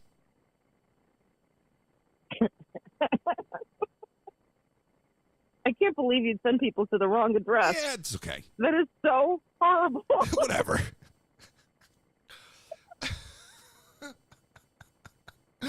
My life is Seinfeld. Jerry would do that. Jerry would do it in a heartbeat. That's such a Seinfeld maneuver. Jerry would just be like, oh, it's the deal. I didn't like my neighbor anyway. I got jokes to tell. By the way, I don't sell things on Craigslist anymore, so this is old. Like I used to do this, but I haven't done this in a long time. And you can't do it. Here's the thing, Heather. You can't do it when you're ordering food because the food goes to the wrong house. Right. Maybe that's the problem. Maybe that's what happened with my pizza. I slipped back into old habits, and I must have sent the pizza to the wrong door. Yeah. Why not? It doesn't really matter where you send it because they're going to get it wrong anyway. Yeah, it doesn't matter where you're going to send it because you're not getting it anyway. Oftentimes, I just like to DoorDash to random people because it's not going to show up anyway. Right? I said, what's the difference? I'm not going to get the food. Maybe somebody will get lucky and get a free meal. Yeah, I just DoorDash roulette. I just pick a random address and we just let it ride, baby. So if you ever get a random cheeseburger, that's me. That's you. I'll know. Be like, oh, thank you. Yeah. Thank you for the cheeseburger. You'd be like, this is a double-double from In-N-Out, and I'm in New Jersey. This thing cannot be good. I appreciate you. The weekend was so much fun. I mean, even this conversation here is just absurd, but it was so much fun just hanging out, right? Yeah. Yeah. Oh my gosh. It was a blast. And the delirium that we had at 2:00 in the morning, trying to stay awake till 3 was so funny. I'll never forget it. It was well worth staying up. I just like, there were just times where I was just like, I just like didn't even know what I was saying, you know, and it's fine. We know. Yeah, I know. And then like I went to the crown auction till I was red in the face. Yeah. You know why I really did that was to stay awake. You'd get those little wins. You'd be like, go, go, go. And I'm like, what are we have nothing. What are you talking about? What? You were like, go, go. We've got this. Go, go. And I'm like, we're like all dead. We're trying to root for you. And we're like, we don't know who's coming, but somebody wonderful's coming anytime now. We just know it. Yeah. And listen, and I had that same enthusiasm counting pepperoni yesterday. I was like, 24 pepperoni, let's go. 25 pepperoni, let's go. 30 pepperoni. It was stupid. It's just whatever. It was awesome. You know what? It's just fun to laugh. And it's just like, if you're so miserable that you just don't get the idea of just laughing and being carefree, then what? I can't help you. Yeah, well, thanks for the laugh. It was awesome. Thank you. And thank you to Papa John's for not skimping on the pepperoni, because I would have lost that bet. I really didn't think that they were going to go over 24 on the pepperoni. I was just, I was bluffing. I knew they weren't. There was no way. What are you talking about? They went over. It was almost 30 pepperoni. I know, but I'm telling you beforehand, I knew they weren't. And then, Huh. But when it comes to will it float, you're not so good, huh? I'm really not. No, none of us I'm were. really not. Apparently, all of us need 8th grade science again. I still don't know how will it float. I mean, I know how like the bit from Letterman started, but I'm 3D printing something, and somebody goes, "Will it sink?" and somebody goes, "Will it float?" and I was like, "Stand by." Yeah. And then for those who don't know the story, what? That was me. I said, because you were printing that silly little boat that I knew darn well was not going to stay upright at least. Maybe it would float, but it was not going to stay upright. Right. And just by the design. And I'm like, that is going to sink like the Titanic. And Anna comes along and she says, no, it's going to float. And I'm like, all right, well. Right. And then you just had to test it out. Right. So then I wake up. That was like a 17-hour day. And then I think I woke up the next morning like super early and went to Walmart. I think, unless I went to Walmart at night, but I think it was like 8 o'clock in the morning. I don't remember, but I'm pretty sure it was 8 o'clock in the morning because it was like dead. And I go into Walmart and I get the fish tank and I get gravel because I figured, well, visually you need the gravel. It's just going to look like an empty fish tank. So I get the fish tank and the gravel. It was morning. Thank you. And I don't remember. And I'm like, oh, look, a SpongeBob pineapple. Like my imaginary fish are going to love this. Like, why did I'm like, here I am now building an aquarium. And this poor woman at the Walmart counter is like, oh, did you get, what kind of fish? Ma'am, there's no fish. What? No, I'm going to fill this fish tank with pop vinyls and durables. Thank you.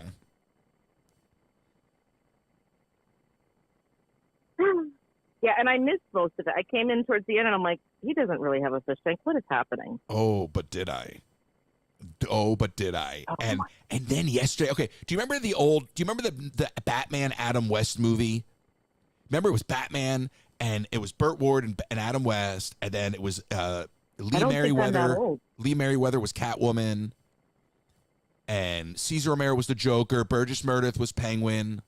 Frank Gorshin was the Riddler, and they were all together. Do you remember this? The movie? When? Adam West, the 60s. Batman 67. Okay, I wasn't around then. I don't know. I wasn't around then either. I know, but I never saw the movie. I'm sorry. You've never seen the old Batman movie? Wait, my brain is fried. Is it 66? It's Batman 66, not 67. Batman 66. Anyway. Right. That's like 10 years before I was born. I did not see the movie. It's like many decades before I was born, and I've seen the movie hundreds of times. I am sorry to disappoint you. That's fine. It won't be the first time. It won't be the last time, and I'm sure I'll return the favor. So, listen. What I'm trying to say is there's a scene in that movie where Batman has a bomb, and he's running around the docks with a bomb, and everywhere he goes to get rid of this bomb, he can't get rid of the bomb. Okay? And he goes to drop it in the water, but there's ducks in the water. He goes to drop it somewhere else, and there's a marching band. And he runs around and he goes, some days you just can't get rid of a bomb. So I'm cleaning up the fish tank the other morning, and I've skimmed out most of the water, you know, and dumped it down the drain. But there's enough water in the fish tank and gravel. Because it's at a certain level, I wasn't going to scoop all the gravel out, because I figured at some point I'll probably put more water in it. We'll play Will It Float again. So I pick up the fish tank now that it's got, it's enough water has been taken out. And I'm like, I got this fish tank in my hands. I hope this thing doesn't just fall apart on me, because it is from Walmart. And I pick it up with no plan in mind of where I'm going to put it down. So after Live Fest, my kitchen counters are already a nightmare just because of everything I have going on. My kitchen counters were covered from the cookies to the deep fryer to prizes being packed to my 3D printer to just all the other stuff. So now I'm in my kitchen holding this fish tank filled with gravel and water and a pineapple under the sea, and there's nowhere to put it. And I just say out loud, you idiot. Some days you just can't get rid of a bomb. And I didn't know where to put it. Finally, I just took the fish tank and I just used it to shove all of this shit across the counter.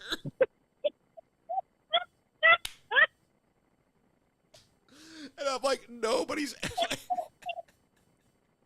No. Oh, no. Is there still water, like a little bit of water in the bottom of it? Yeah, it's like sloshing back and forth. The pineapple's all cockeyed. It was a mess. The trees are down. Wendy is floating still, you know. Oh. Yeah. Oh, the Wendy. Oh. Yeah, I'm running around my kitchen like, what am I going to do?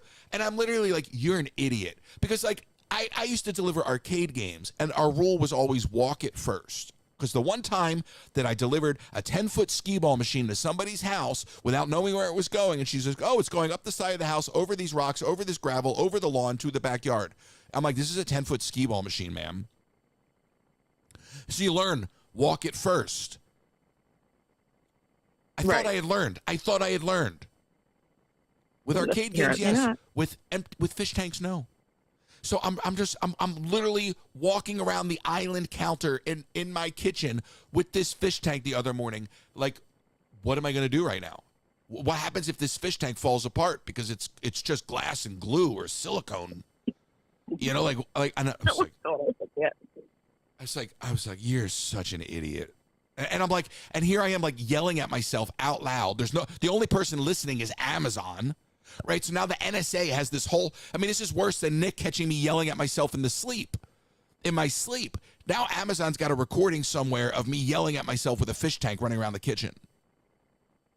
Shout out to the NSA. Put that on my file. Enjoy.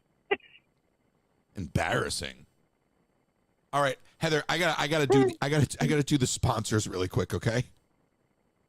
All right. Have fun. Talk to you soon. Thank you for the laughs. Feel better. No problem. Bye. Bye. Bye. Feel better about ordering DoorDash. That's what I meant to say. Oh, my. Now, if you're ready to spice up your kitchen this holiday season, then check out Colleen Herman over at Pampered Chef. She has all the goodies from spatulas and mandolins to amazing pots and pans and knives. Plus, don't miss out on small appliances like the deluxe air fryer and coffee maker to make your holiday cooking a breeze. That's pamperedchef.com. Rewind. pamperedchef.com/PWS/Colleen Herman. pamperedchef.com/PWS/Colleen Herman. And if you're on vacation and the unthinkable happens, injured in an accident, don't wait to get the help you deserve when you need it the most. Call the law offices of Nicole M. Kennedy. She'll fight for your rights and work tirelessly to get you the compensation you deserve. Call now, 305-213-5438 for a free consultation. You don't pay unless they win. Call the law offices of Nicole M. Kennedy today, 305-213-5438. Last minute shopping from the parks? Need to package up that impulsive purchase? Go check out my friends at the UPS store located at 6526 Old Brick Road, located right behind the Magic Kingdom. Tell them Joe Coconut sent you. The UPS store located at 6526 Old Brick Road. They've also got a notary, copy machines, which I often run once, and even P.O. boxes. So go check them out. And if you're looking to book a trip, William.bailey Travel, William.bailey at academytravel.com for all of your destination planning, whether it's Disney, cruises, or you're just looking to explore a new country. William provides customable experiences at competitive rates. Check out William.bailey Travel, William.bailey at academytravel.com, or go to royces.com, fill out the travel form on my website. We are planning a Tokyo group trip, and we're looking forward to going with you. Now, sometimes we're worried about this life in this moment, and we forget to plan for the life for those we leave behind. With no estate plan, you could be leaving those you love the most with high taxes, probate fees, and an incomplete or divided estate, and legal fights and fees. A will or trust is not just for the Rockefellers anymore. If you live in Florida, contact RK Law today to make an appointment and safeguard the future of those you love. Send an email to russell@rklawpro.com to schedule your appointment. That's russell@rklawpro.com. Thank you to all of our sponsors. I appreciate you. Our sponsors are with us through the remainder of the year. Colleen has sent me a box from Pampered Chef. I have to go get that. That's one of the things I need to do today. I'm going to go send out some prizes and go pick that up. I've got some products from the TikTok shop, so I think we're going to have a product/kitchen live in the future. 253-263-1540, 253-263-1540. Give me a call. Great to talk to Danny and Heather, and I really do.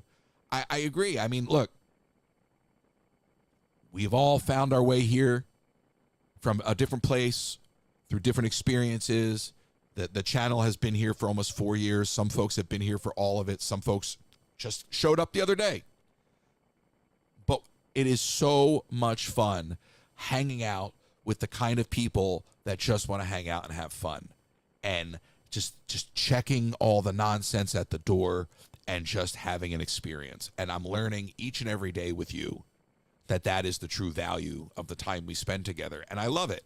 I think just some of the stuff Heather and I were just chatting about. I mean, I love some of the absurdity of what transpired these last few days. I mean, I now have a fish tank downstairs. There's going to be a day where I'm going to go down there and go, where did my fish go? Like, there's going to be a day where I forget what happened just for a half a second, and I'm going to go downstairs and I'm going to be like, oh my God, my fish. And then I'm going to be like, you never had any. You know what I mean? It's kind of like the Jeannie Beanie thing. I remember Jeannie's been an amazing supporter for years, and she won a prize, and I'm like, I got to put a beanie in there just so like 6 months from now I can say Jeannie and the beanie, and here we are. I've now used that joke 4 times, but still, it was a 6-month proposition for that payout. So I just love the silliness and letting go, and I actually don't ever think I would get fish, because will it float would probably be detrimental to the ecosystem for them. So we'll just keep it as the Will It Float fish tank. 253-263-1540, 253-263-1540. I do have a ton of prizes to send out. I have to finish printing labels and addresses. I'm going to do that this afternoon. I do want to go to the park tonight, but I realize that every time I say I'm going to do something, like that, outside circumstances wind up getting in the way, or just life. And I think at this point, we just pop up and we do whatever we're going to do. You know what I mean? So we're going to do something later, but I definitely need a couple hours to sort a few things out. I still have to go finish my physical. Like, I haven't even done that. So I need a couple hours of just breathing and getting dialed in and focusing, and I got to finish cleaning up downstairs. It's still a mess. I mean, there's a full Kermit the Frog bodysuit just laid across the couch. Okay, there's a Joe Coconut head sitting on the floor down there. And then there's just merchandise everywhere. That wall of Atari video games that everybody got to know has been reduced, but there's still probably 40 of them left. But thankfully, that's only about a third. But I have to, it won't take long, but I have to clean up. I got to get rid of some of the dishes in the sink. I mean, it's just been, I got the oil in the deep fryer. I got to get rid of the oil. I guess I got to pour the oil into some container, let it congeal, and then throw it out. Like, I literally had to read up on what do you do with oil? I don't know. I know you don't put it down the drain. Wait, who's on the phone? Who's this? Hello? Somebody still on the phone line? Hello? Heather? You're on the air. Who's this? Hey now. Hey now. Yoey! Hey now. Hey now. Hey now. Hey now. First time, long time? First time, long time. Wait for it. Wait for it, Yoey. Hold on. I want to. Oh, no. Ellis, you're messing me up. Hey now. That would have been so much better if I would have got it right the first time. Ellis. Hey now. Hey now. Is there anything you want to say to Ellis? Hey now. Yoey, is there anything you want to say to Ellis? Ellis. Hey now. You are the band. Hey now. Hey now. Hey now. Hey now. Hey now, Ellis. Hey now. You're talking. Yoey, you're talking to a button. I know. Oh man. What's worse, the fact that you? The best was yesterday when you said when Ellis you brought up the story when you first called Ellis, right? And you called him up on the phone, but I guess like the TikTok was on in the background, and then you're telling him, Ellis, turn down your radio, turn down the radio. So he's looking like for a radio. It's like, turn what down? Do you remember that? Yes. Dude, it was hilarious. Well, because in my mind, that's what you remember. Like you'd call into like the Stern Show, or whatever, and it'd be like, turn down the radio. Of course. And right. So what was I going to say to Ellis? Turn down your iPad? It just sounded weird. I know. It's kind of like when it's just funny. Yeah, but I call him up like you're on the air. A radio to turn down. No, I know. But like I say to him, you're on the air, because what am I going to say? You're on the TikTok live. Dude, every time you called him, man, it was hilarious, man. Everything, man. He's the best. Hey now. Hey now. Hey now. Hey now. Hey now. Hey now. Hey now. Hey now. Is there anything you want to say to Ellis? When's your next Disney trip, Ellis? No. I have Ellis on the phone now. Do you want to talk to him? Oh, yeah, go ahead. Hey now. Hey now. Hey now. Hey now. I'm sorry about Ray, bro. Hey now. Hey now. Hey now. Hey now. I'm not even sure you know what's going on right now. Oh, my God. No, I don't. I just listened to it. Hold on. What concerns me is you're perfectly fine with talking to a button. That's fine. That's fine, he says. That's fine. That's fine. Oh, my. Oh, my. Oh, my. Yoey, how are you? Good. I'm in New Jersey. I feel like I'm in the episodes of Goodfellas, looking for drones. Did the drone crash? I thought Rob told me, I thought maybe the drone crashed or something.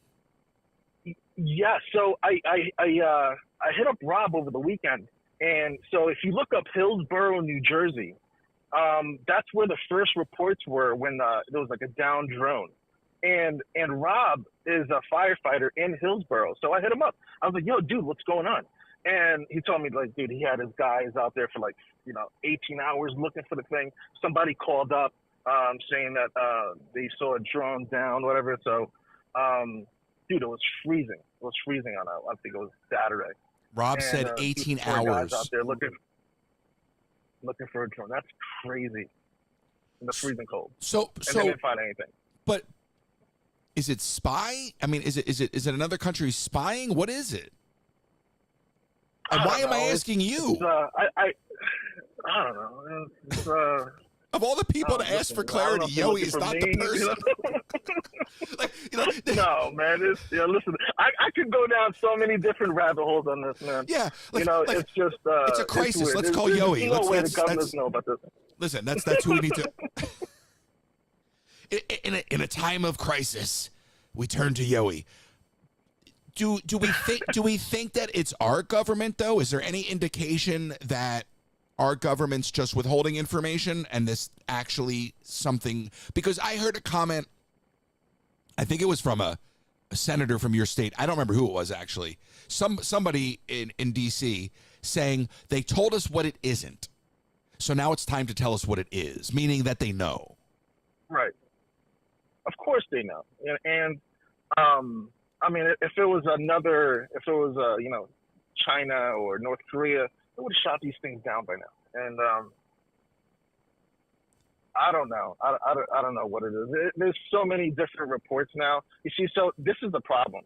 The problem is everybody is going to be speculating, and everybody's going to be all and fearful to see what's going on. I've heard anything from they're looking for nukes. Something came into the country to they're just scoping out the whole area. The government needs to actually say something and say what are they doing, and because people are scared, but I don't really see it during the day. It's only at night.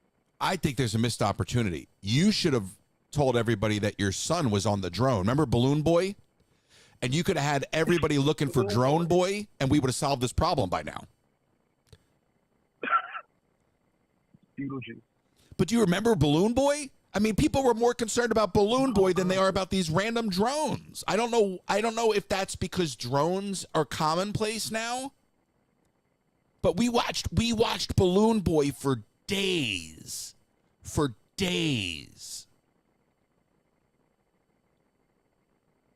Because we thought there was a boy in the balloon, Yoey.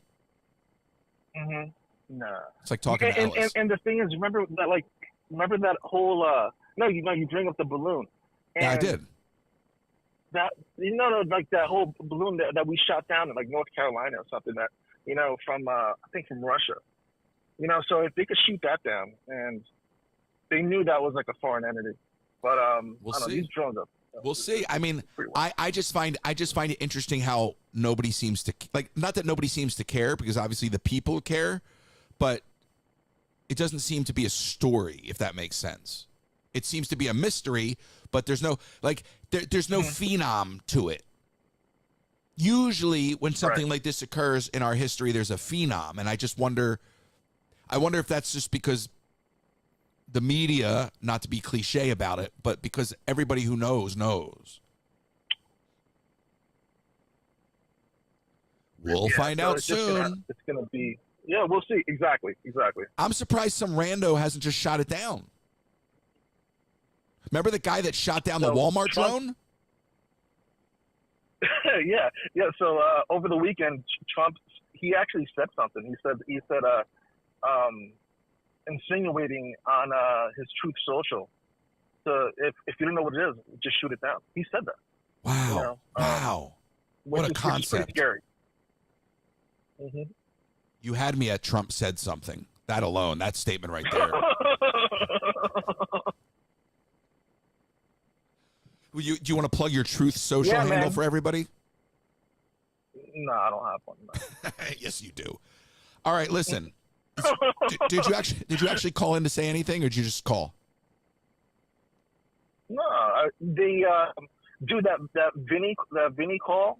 Mm-hmm. Went a few days ago. what an awesome caller, man. Like he's, just you going to Flushing Meadow Park. Yeah.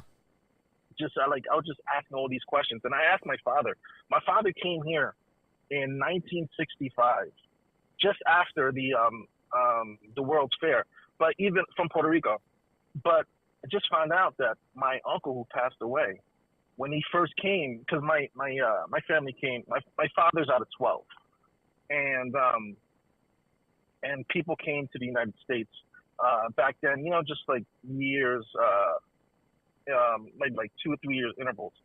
But one of my uncle's first jobs was he worked there, just cleaning up, and I want to know more. So I just found this out today, that he actually worked just cleaning up after the World's Fair finished. But that whole tire, that Uniroyal tire, dude, that is wild. And I'm trying to look for video of that in motion. Did you see any? No, so it's funny you say that. I just had to make a note. You reminded me of something. But so Nick went down. Nick, who lives in Brooklyn, had never been to that area. So, and Jason, his partner, said to me, "What are you going to go? Like, not to be a buzzkill." He goes, "But what are you going? There's nothing there for. Like, there's nothing there." And I'm like, "No, you don't understand." And like Nick kind of got it, but then we showed up there, and I think Nick was more fascinated than he bargained for. So I obviously had my interest, and then the towers is what really got me, because I almost forgot about the towers until I saw them in person. And the towers and the pavilion is what really gets me more than the globe. But all that to say, so we go back to Nick's place, and Nick starts Googling. That was the first time I had ever, or that I ever recall, seeing a picture of that tire Ferris wheel out of all the photos I've ever seen of the World's Fair. Now, it doesn't mean it wasn't there, but it wasn't until I saw that photo. And then Vinny called in the next morning and brought it up, and the toy, and then you were telling me how you were Googling or eBaying for the toy. Yeah, dude, I wanted to get it, yeah. Does anybody even have one out there for sale? I didn't see one. I was doing like a Google image search to see if I could find one, but no. Why didn't you just type in World's Fair tire toy to eBay? Nothing. It was just pictures. Oh, like people selling photos, you mean? Right. Like photos of the actual, like postcards and stuff like that. That's the kind of thing. See, that's why I love garage sailing. That's the kind of thing that you just need to know what it looks like, and you find in a garage sale one day in a box of random toys that nobody knows what it is. And how wild is it that I guarantee, like Epcot, had like the World's Fair had a lot of impact on Epcot. Massively, because a lot of the same, things, like even like the pictures, like, oh, shit, that looks like Epcot. Well, again, funny you say that. How the way the layout was. So Nick is pulling up all these images, and he's like, "Oh, come look at this," and then he pulls up an image, and I go, "That's Epcot," because it looked like Japan and Epcot, and it was straight from the World's Fair. And I always knew, obviously, that Epcot was meant to be a World's Fair, but I didn't realize how much of the imagery, particularly with Japan and Epcot, it's straight out of the World's Fair.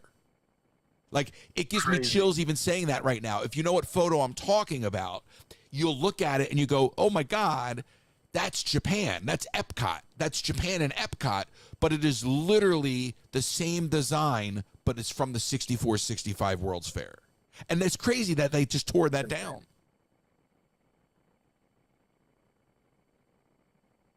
Right. I drive all day. So, and even though I used to live in the city, I passed that so many times, not even knowing like what was actually there. I knew like the World's Fair was there, but just not really going down and seeing like different pictures and seeing how big that was, especially for the city. And then you think about the Disney side of that, and you think about how Walt is developing Disneyland. Walt is doing his thing, and he gets this opportunity, and instead of saying no, he sees, because they were spread too thin, he sees the ability to not just make money, but also then have rides he can take back to Disneyland for free. I mean, Walt. One of these days we're gonna have to go down this rabbit hole, whether it's here or Kenzie and I do it, or I was talking to Joshua L. Harris about this when him and I talked. But I don't think people realize the impact that Walt Disney has had beyond the movies and entertainment and theme parks.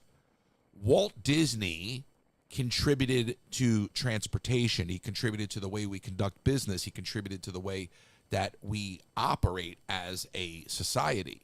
And I mean, even to the way cities are planned. And without doing a little homework, I can't really articulate it the way I want to. But when you look at the World's Fair and you look at what that was and what that stood for, and then you take the Disney of it all. So I'm like, even when I was there, Yoey, it didn't occur to me once, and now I'm bummed that I didn't have this thought walking around there. But it didn't occur to me that Walt walked around there. It didn't occur to me until talking to you right now in this moment that Walt walked that. Yeah, of course, in Disneyland, I've had those thoughts, but and he certainly never walked Disney World. But it never occurred to me until just right now that he walked those grounds, and I was there walking those grounds, and I think that would have given me a real chill to think about. And then you think about the fact that when I was growing up, I was born in 1981. So let's say by the time I'm, 10, 12 years old, it's the early 90s, okay? Not even 30 years after the World's Fair. 30 years. 30 years sounds like nothing. Back then, that 1964 World's Fair sounded like 100 years ago. 30 years now barely gets you pre-2000. It's crazy to think. Has there been one in the United States since? I think we were talking about this the other day. Was there one in like Louisiana or something like that? I think there was one in Louisiana and one in Chicago. I don't think there was any Wow. I don't think there was ever anything of the magnitude of the 64, 65, and I certainly know that there were World's Fairs beyond this country. I remember during the pandemic talking to a World's Fair historian personally because I wanted to add elements of the World's Fair into my business. I got really obsessed. Are you familiar with an old Disney attraction that never was built called Harnessing the Lightning? No. I believe it was called Harnessing the Lightning or Harnessing Lightning. Somebody can fact check it and drop it in the chat. Walt Disney wanted to build an Edison Square. Never happened. It was going to be off of Main Street. It was going to be off to the side, Edison Square. And Harnessing Lightning was going to be the like a walkthrough exhibit. So there was a point where when I was building this business where I was like, oh my gosh, I'm going to build Harnessing the Lightning. I'm going to build this walkthrough exhibit, or at least pay an homage to it, because it's an exhibit that never existed. And I thought, how cool would it be to sort of play to that? So I talked to this World's Fair historian, and he was telling me how they still do World's Fairs, just not in this country. And I got to find that guy's name. I don't know what happened to that guy, but it's just a fascinating rabbit hole, and I don't see why we can't do that again. Yeah, just like you said, all it takes is money, right? Other people's money. OPM. People don't, you're a business guy. You're an entrepreneur. People don't understand the concept of OPM. It's true. People just have like a boatload of money, and all they do is just invest.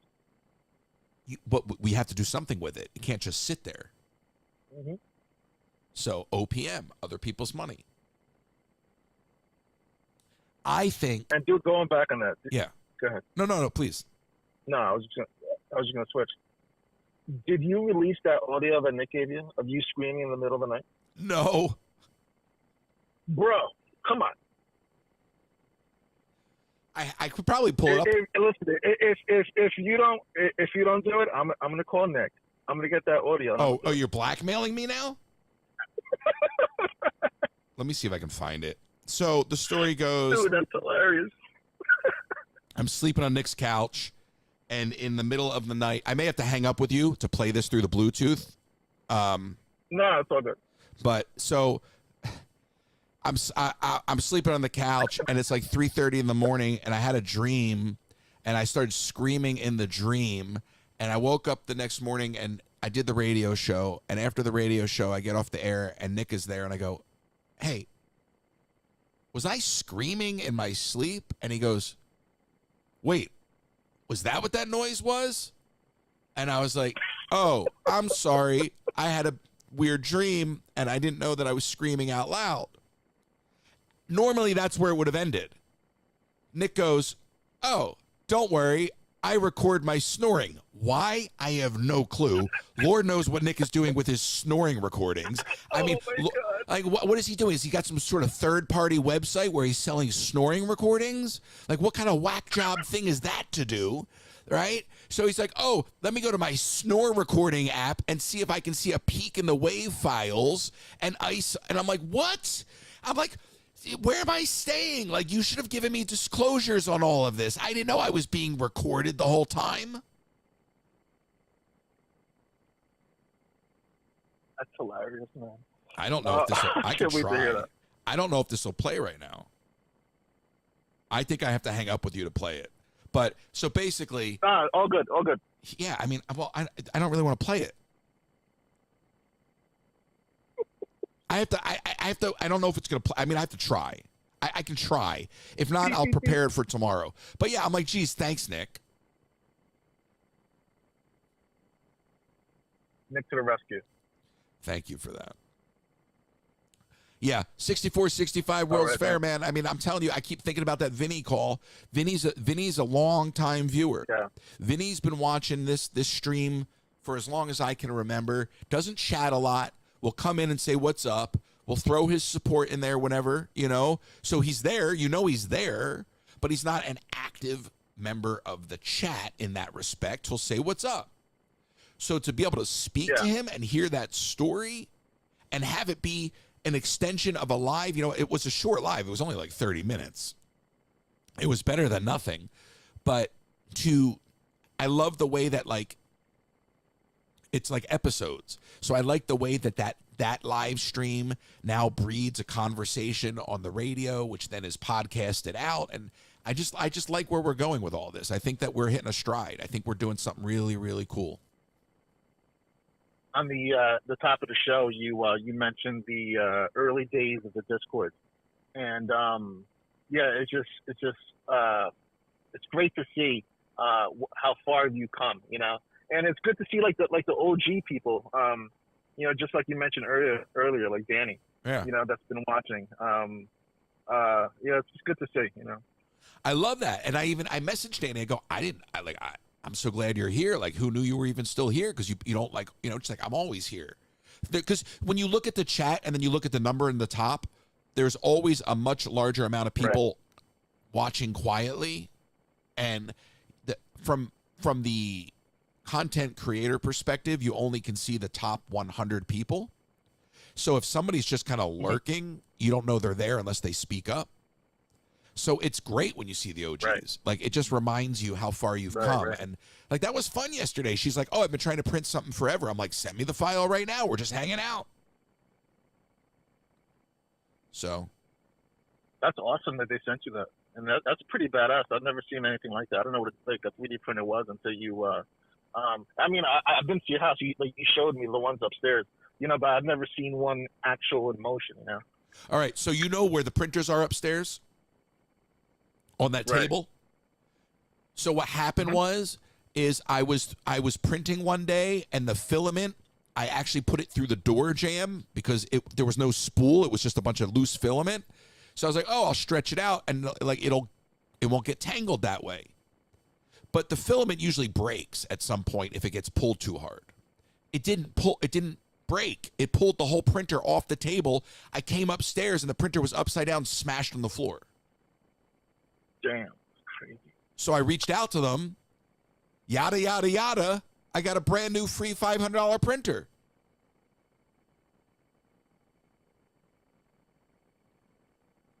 And now you're playing Let It Float. What? Or Will It Float? And now you're playing Will It Float. Now we're playing Will It Float. That's right. Look at us go. Listen, I used to love old Letterman, man. Old Letterman shows were like I am a TV kid. So old TV talk shows and like old radio, we've talked about this 100 times, Stern and all that, but I love talk radio. I love that format. I love old Johnny Carson, old David Letterman stuff. You remember this because you listened to Howard growing up. You remember Jay Thomas? Thomas, yes. Jay would always go on Howard's show and Letterman's show. Mm-hmm.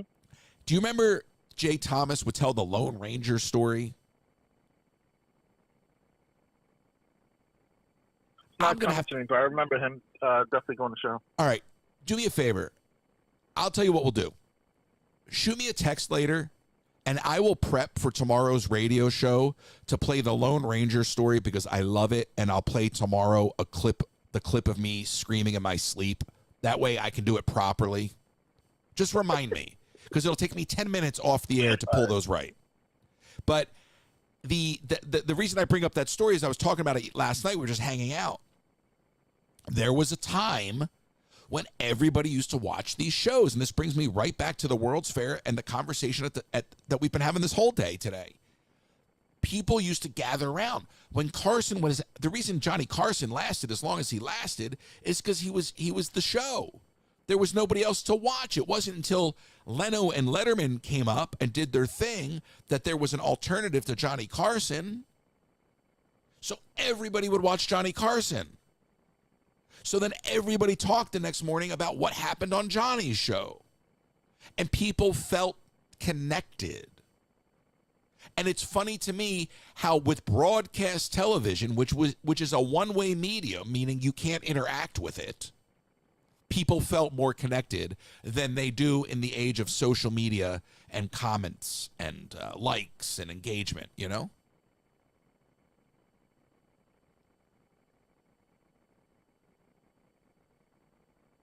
You still there, Yoey? Hello, Yoey.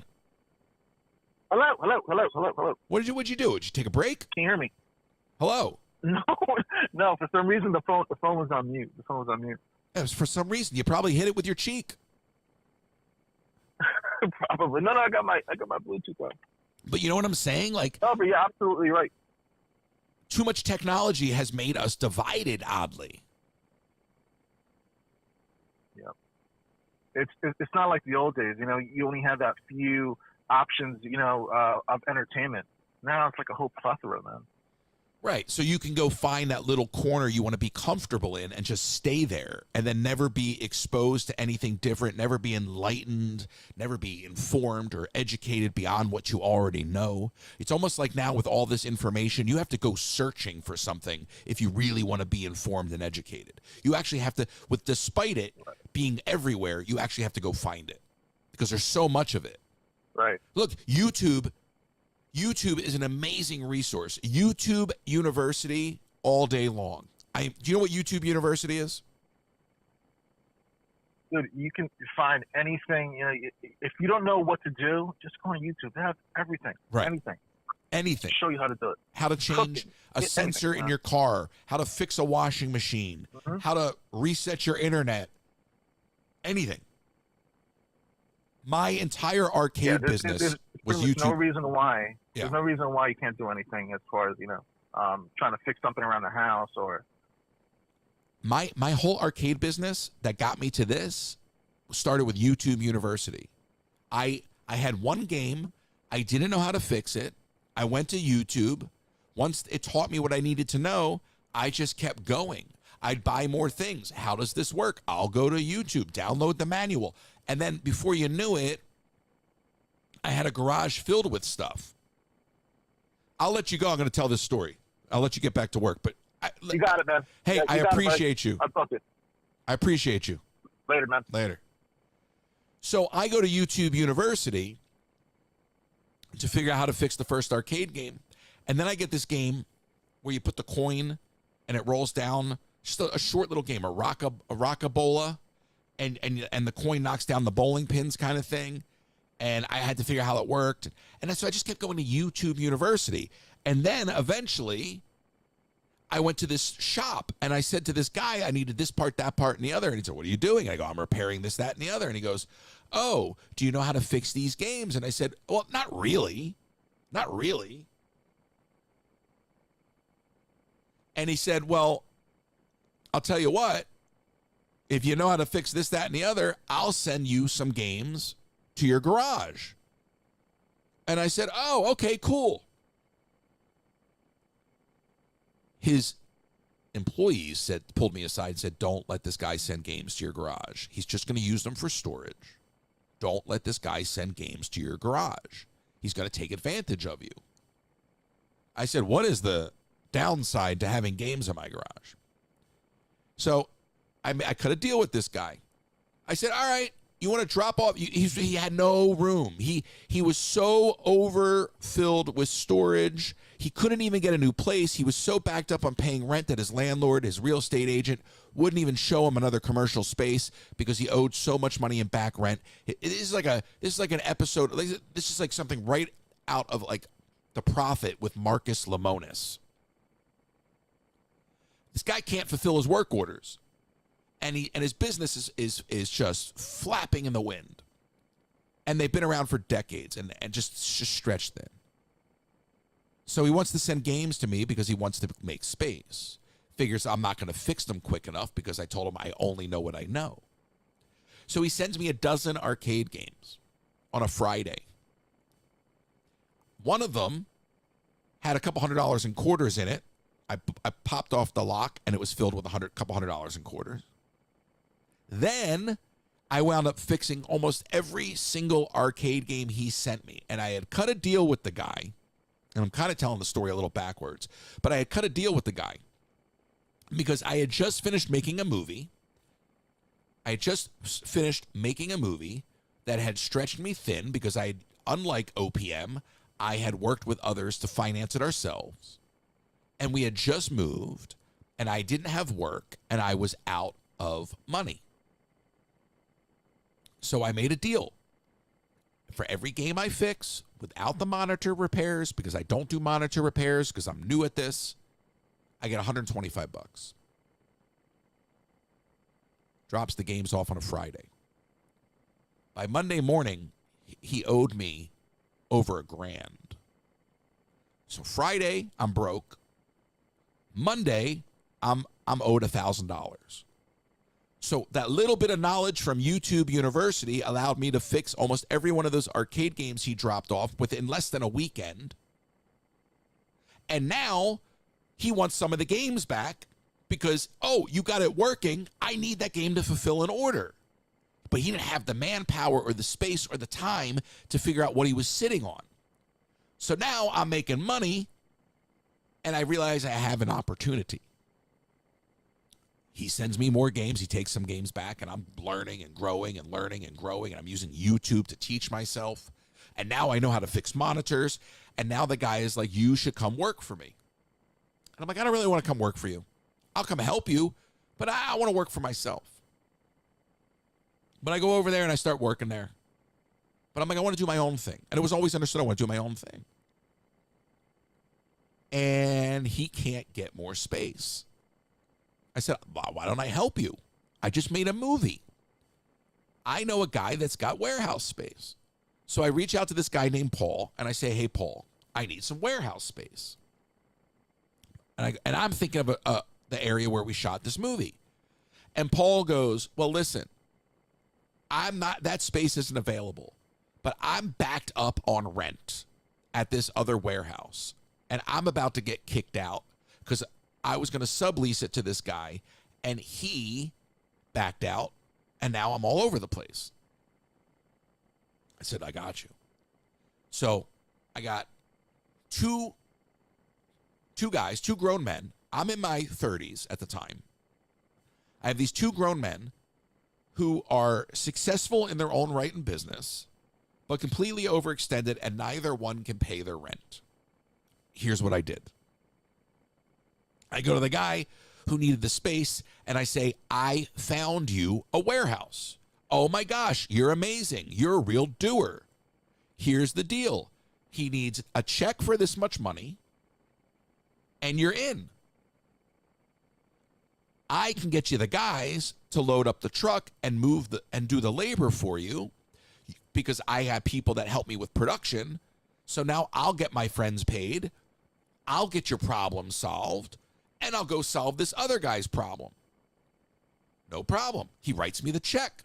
So I go over to the other guy and I go, I have your check. And he goes, great. I just need to get guys to clear out the warehouse so that you can bring in the games. And now it's all happening super fast. I said, I got guys for you. I said, I'll tell you what, my guys are going to be moving this guy's arcade games into the warehouse. Why don't you pay them to move your stuff out? Well, my crew loved me because they were getting paid from two different guys to move stuff in and out at the same time. And everybody knew what was going on. There was nothing surreptitious happening, but I was solving problems for everybody so fast and so efficiently that the value was there. So now I got a team of guys that are getting paid by two different individuals to do the same amount of work. So they're getting 2-to-1. Everybody's thrilled. This guy's getting rid of his assets. This guy's paying his rent. Everybody's happy. We filled up that warehouse so quick. So quick. And the guy with the arcade games goes, I need more space. And the guy who rented me the warehouse goes, I have more space. Right next door on the other side of the wall. How much? Okay.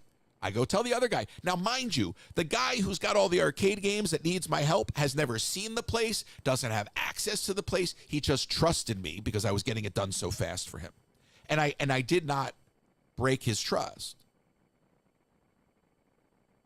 So now we've moved 80 arcade games into a 2,000 square foot warehouse. And now it's time to clear out the 4,000 square foot warehouse, including the pallet racking and all the shelves, and bring in the arcade games from next door that we had just moved once, move them all again. So now we're moving out shelves and pallets of stuff, and we were in the San Fernando Valley, so they were doing video duplication services. Read between the lines, we were in the San Fernando Valley, so there's all sorts of pallets of DVDs. I mean, there's this thing over here next to someone's bar mitzvah video. It was wild to see, okay? And we're dodging things, right? I mean, literally playing Frogger, trying to move stuff in and move stuff out. But everybody's happy because everybody's getting paid and problems are being solved. By the time this guy comes over to see his video games, I have set up a 5,000 square foot warehouse divided into two sections. Functioning showroom with 100 arcade games that were once dead, now all running. And then the back half of the warehouse with probably another 70 machines to 80 machines sandwiched in so dense that you could walk across the top of the arcade games. We called it the stack. So I've now taken somebody's ashes and used it to build the foundation for what would become my business. Because now this guy that I helped out turns to me one day and goes, listen, I appreciate everything you've done for me, but I really feel like, you should be running your own business now. I said, no problem. I overnight switched all the bills over, and overnight I took on all the overhead. I just jumped head first into my own business. And he agreed to pay me rent, but now I took over the lease, and everything I flipped the switch because I had solved problems for this guy and solved problems for that guy. And now this guy kind of had a little tinge of buyer's remorse. And I didn't blink. I said, no problem. I'll take all the responsibility on. And that was how I built my arcade business. All from YouTube University. YouTube University and some willpower. And I took two people's problems. I solved both of their problems. I built the foundation for my own business using OPM, essentially. So when the time came and this guy said, hey, you know what? I think it is time for you to go out on your own. I said, no problem. It wasn't an argument. In fact, thank you. I'm ready for this moment. Overnight, all the bills, I took over all the bills quicker than he expected. He probably thought I was going to blink. I just took the plunge because at that point, I felt with everything that I had learned, with everything that I had accomplished, that I could do it.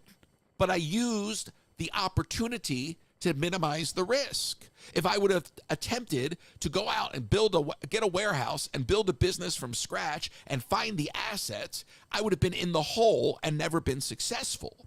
But the entire business was built on other people's problems. And in a very, very reasoned way. It was just, I'll help you solve your problems and build the foundation for my own thing. So I went from helping one guy out to helping out the other guy to being on my own, because it was like, hey, I appreciate what you've done, but now you got to go out on your own. And I'm like, great, let's go. It's all I ever wanted. All because of a YouTube video teaching me how to fix an arcade game. That I went from having a dozen machines in my garage to that first warehouse to that second warehouse. And when it was all said and done, I had 12,500 square feet of warehouse. Music videos, Hobson, Little Pump. There was a YouTube show that kids used to watch like crazy that Joe Coconuts featured all over. It was called Chicken Girls on YouTube. Anybody remember Chicken Girls on YouTube? They shot in my arcade all the time. I'm probably all over those episodes. Joe Coconut's probably all over those episodes. Facebook shot one of their first TV shows ever in our arcade. We did a Howard Stern reunion show in the same soundstage. So there were all of these things that transpired. But it all started with a YouTube education. And that's kind of crazy to think about, right? It's kind of crazy to think that I watched a YouTube video, learned how to do something, and then built a business. And it all came off the ashes of nothing. I mean, it's the same story over and over again. Like, I had nothing to lose, everything to gain. I went from being broke on a Friday to having $1,000 owed to me on a Monday. And then just within 18 months after that, we're talking warehouses. Within just a year after that, we're talking half the building. There was a point we were almost going to buy the building. And then the rest is history. We go from there to the pandemic, to possibly building the new location, raising money for the new location, having deals with Atari and Microsoft for the new location, to having everything get completely obliterated, to picking up the pieces, to moving to Orlando to escape the lawsuit, to using all of that escapism to build a completely new endeavor, and here we are today. So if you're new, if you've just tuning in for the first time these last couple days, albeit the short version of the story, it all started with a YouTube video. It all started with YouTube University. Learning how to fix something, solving somebody else's problems, and using that foundation of other people's issues, problems, whatever you want to call them, using that as a foundation to build a business. I basically took other people's trash and turned it into my treasures. That's the story. That's how I went from having nothing to building an arcade business that thrived for years to getting to here we are today. Wild story. Wild, wild story.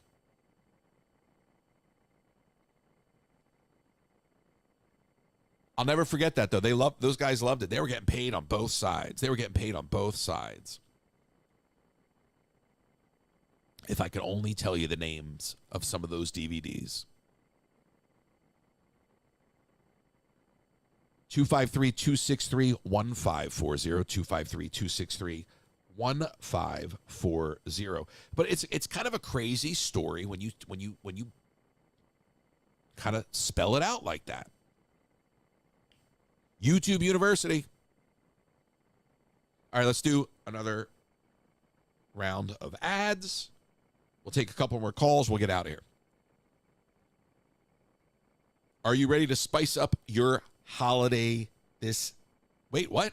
Are you ready to spice up your kitchen this holiday season? Pampered Chef has all the goodies from spatulas and mandolins to amazing pots, pans, and knives. Plus, don't miss out on small appliances like the deluxe air fryer and coffee maker to make your holiday cooking a breeze. Reach out to Colleen Herman, pamperedchef.com/PWS/Colleen Herman, pamperedchef.com/PWS/Colleen Herman. Are you on vacation and the unthinkable happens? Have you been injured in an accident? Don't wait to get the help you deserve when you need it the most. At the law offices of Nicole M. Kennedy, they fight for your rights and work tirelessly to get you the compensation you deserve. They're here to guide you through every step of the way. Call now at 305-213-5438 for a free consultation today. The law offices of Nicole M. Kennedy, 305-213-5438. Your trusted advocate in time of need.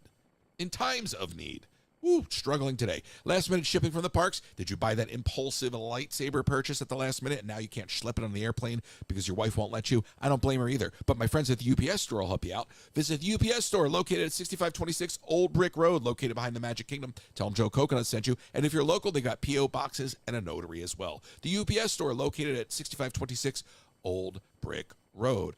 And if you're looking to travel, reach out to William.bailey, William.bailey Travel, for any of your destination planning, Disney, cruises, or you're just looking to explore a new country, or maybe just that long walk to the mailbox to get away from the family during the holiday season. William will help you plan that escape.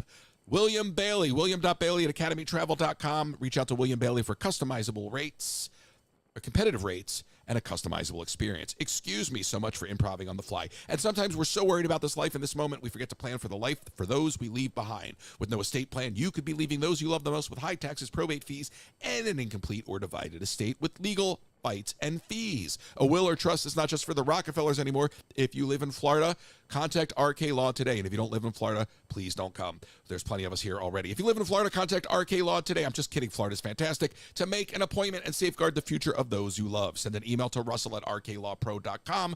Russell at rklawpro.com to schedule your appointment today. Florida's fantastic, but we don't need any more people. We're all no vacancies. No vacancies. No vacancies. Thank you to all of the sponsors. Thank you to all of us. I just try to improvise a little bit when I'm reading the copy so that it's not redundant to the last one. That's all I got, Vanessa. I don't know what I'm doing here. 253-263-1540. Boo. I'm kidding. I mean, listen. I adore living in Florida. I also live in my own little world because I'm right behind the parks, and I don't go, unless it's to go to the airport, I don't get on the highway. So I don't see the highway. I have my own little, I love, love, love my neighborhood. I love that I'm a stone's throw from everything I need. I could walk to Walmart if I wanted to, even though I don't like Walmart. I wish it was a Target, but you learn to love.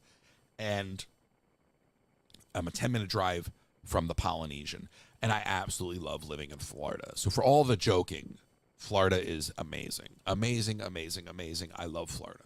Love, love, love Florida. Never thought I'd live in Florida. It's kind of weird because growing up, my grandparents probably would have loved it, you know? I mean, they're sadly both gone, but they would have loved the idea of me living in Florida.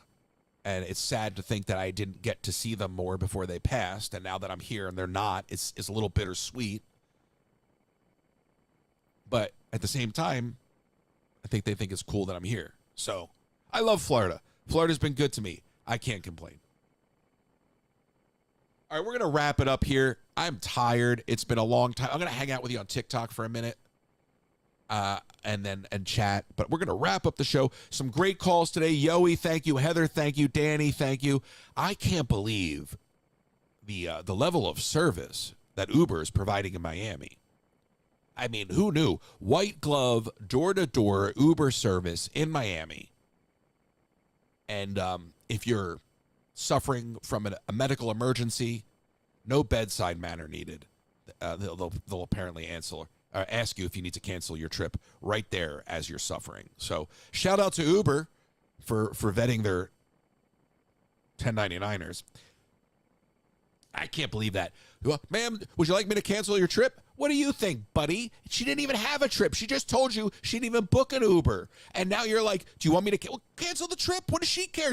Her leg is falling off and you're trying to deal with your microtransaction? Leave me alone.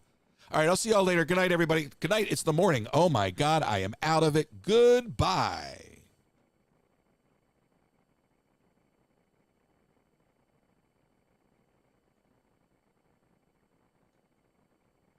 Too many buttons.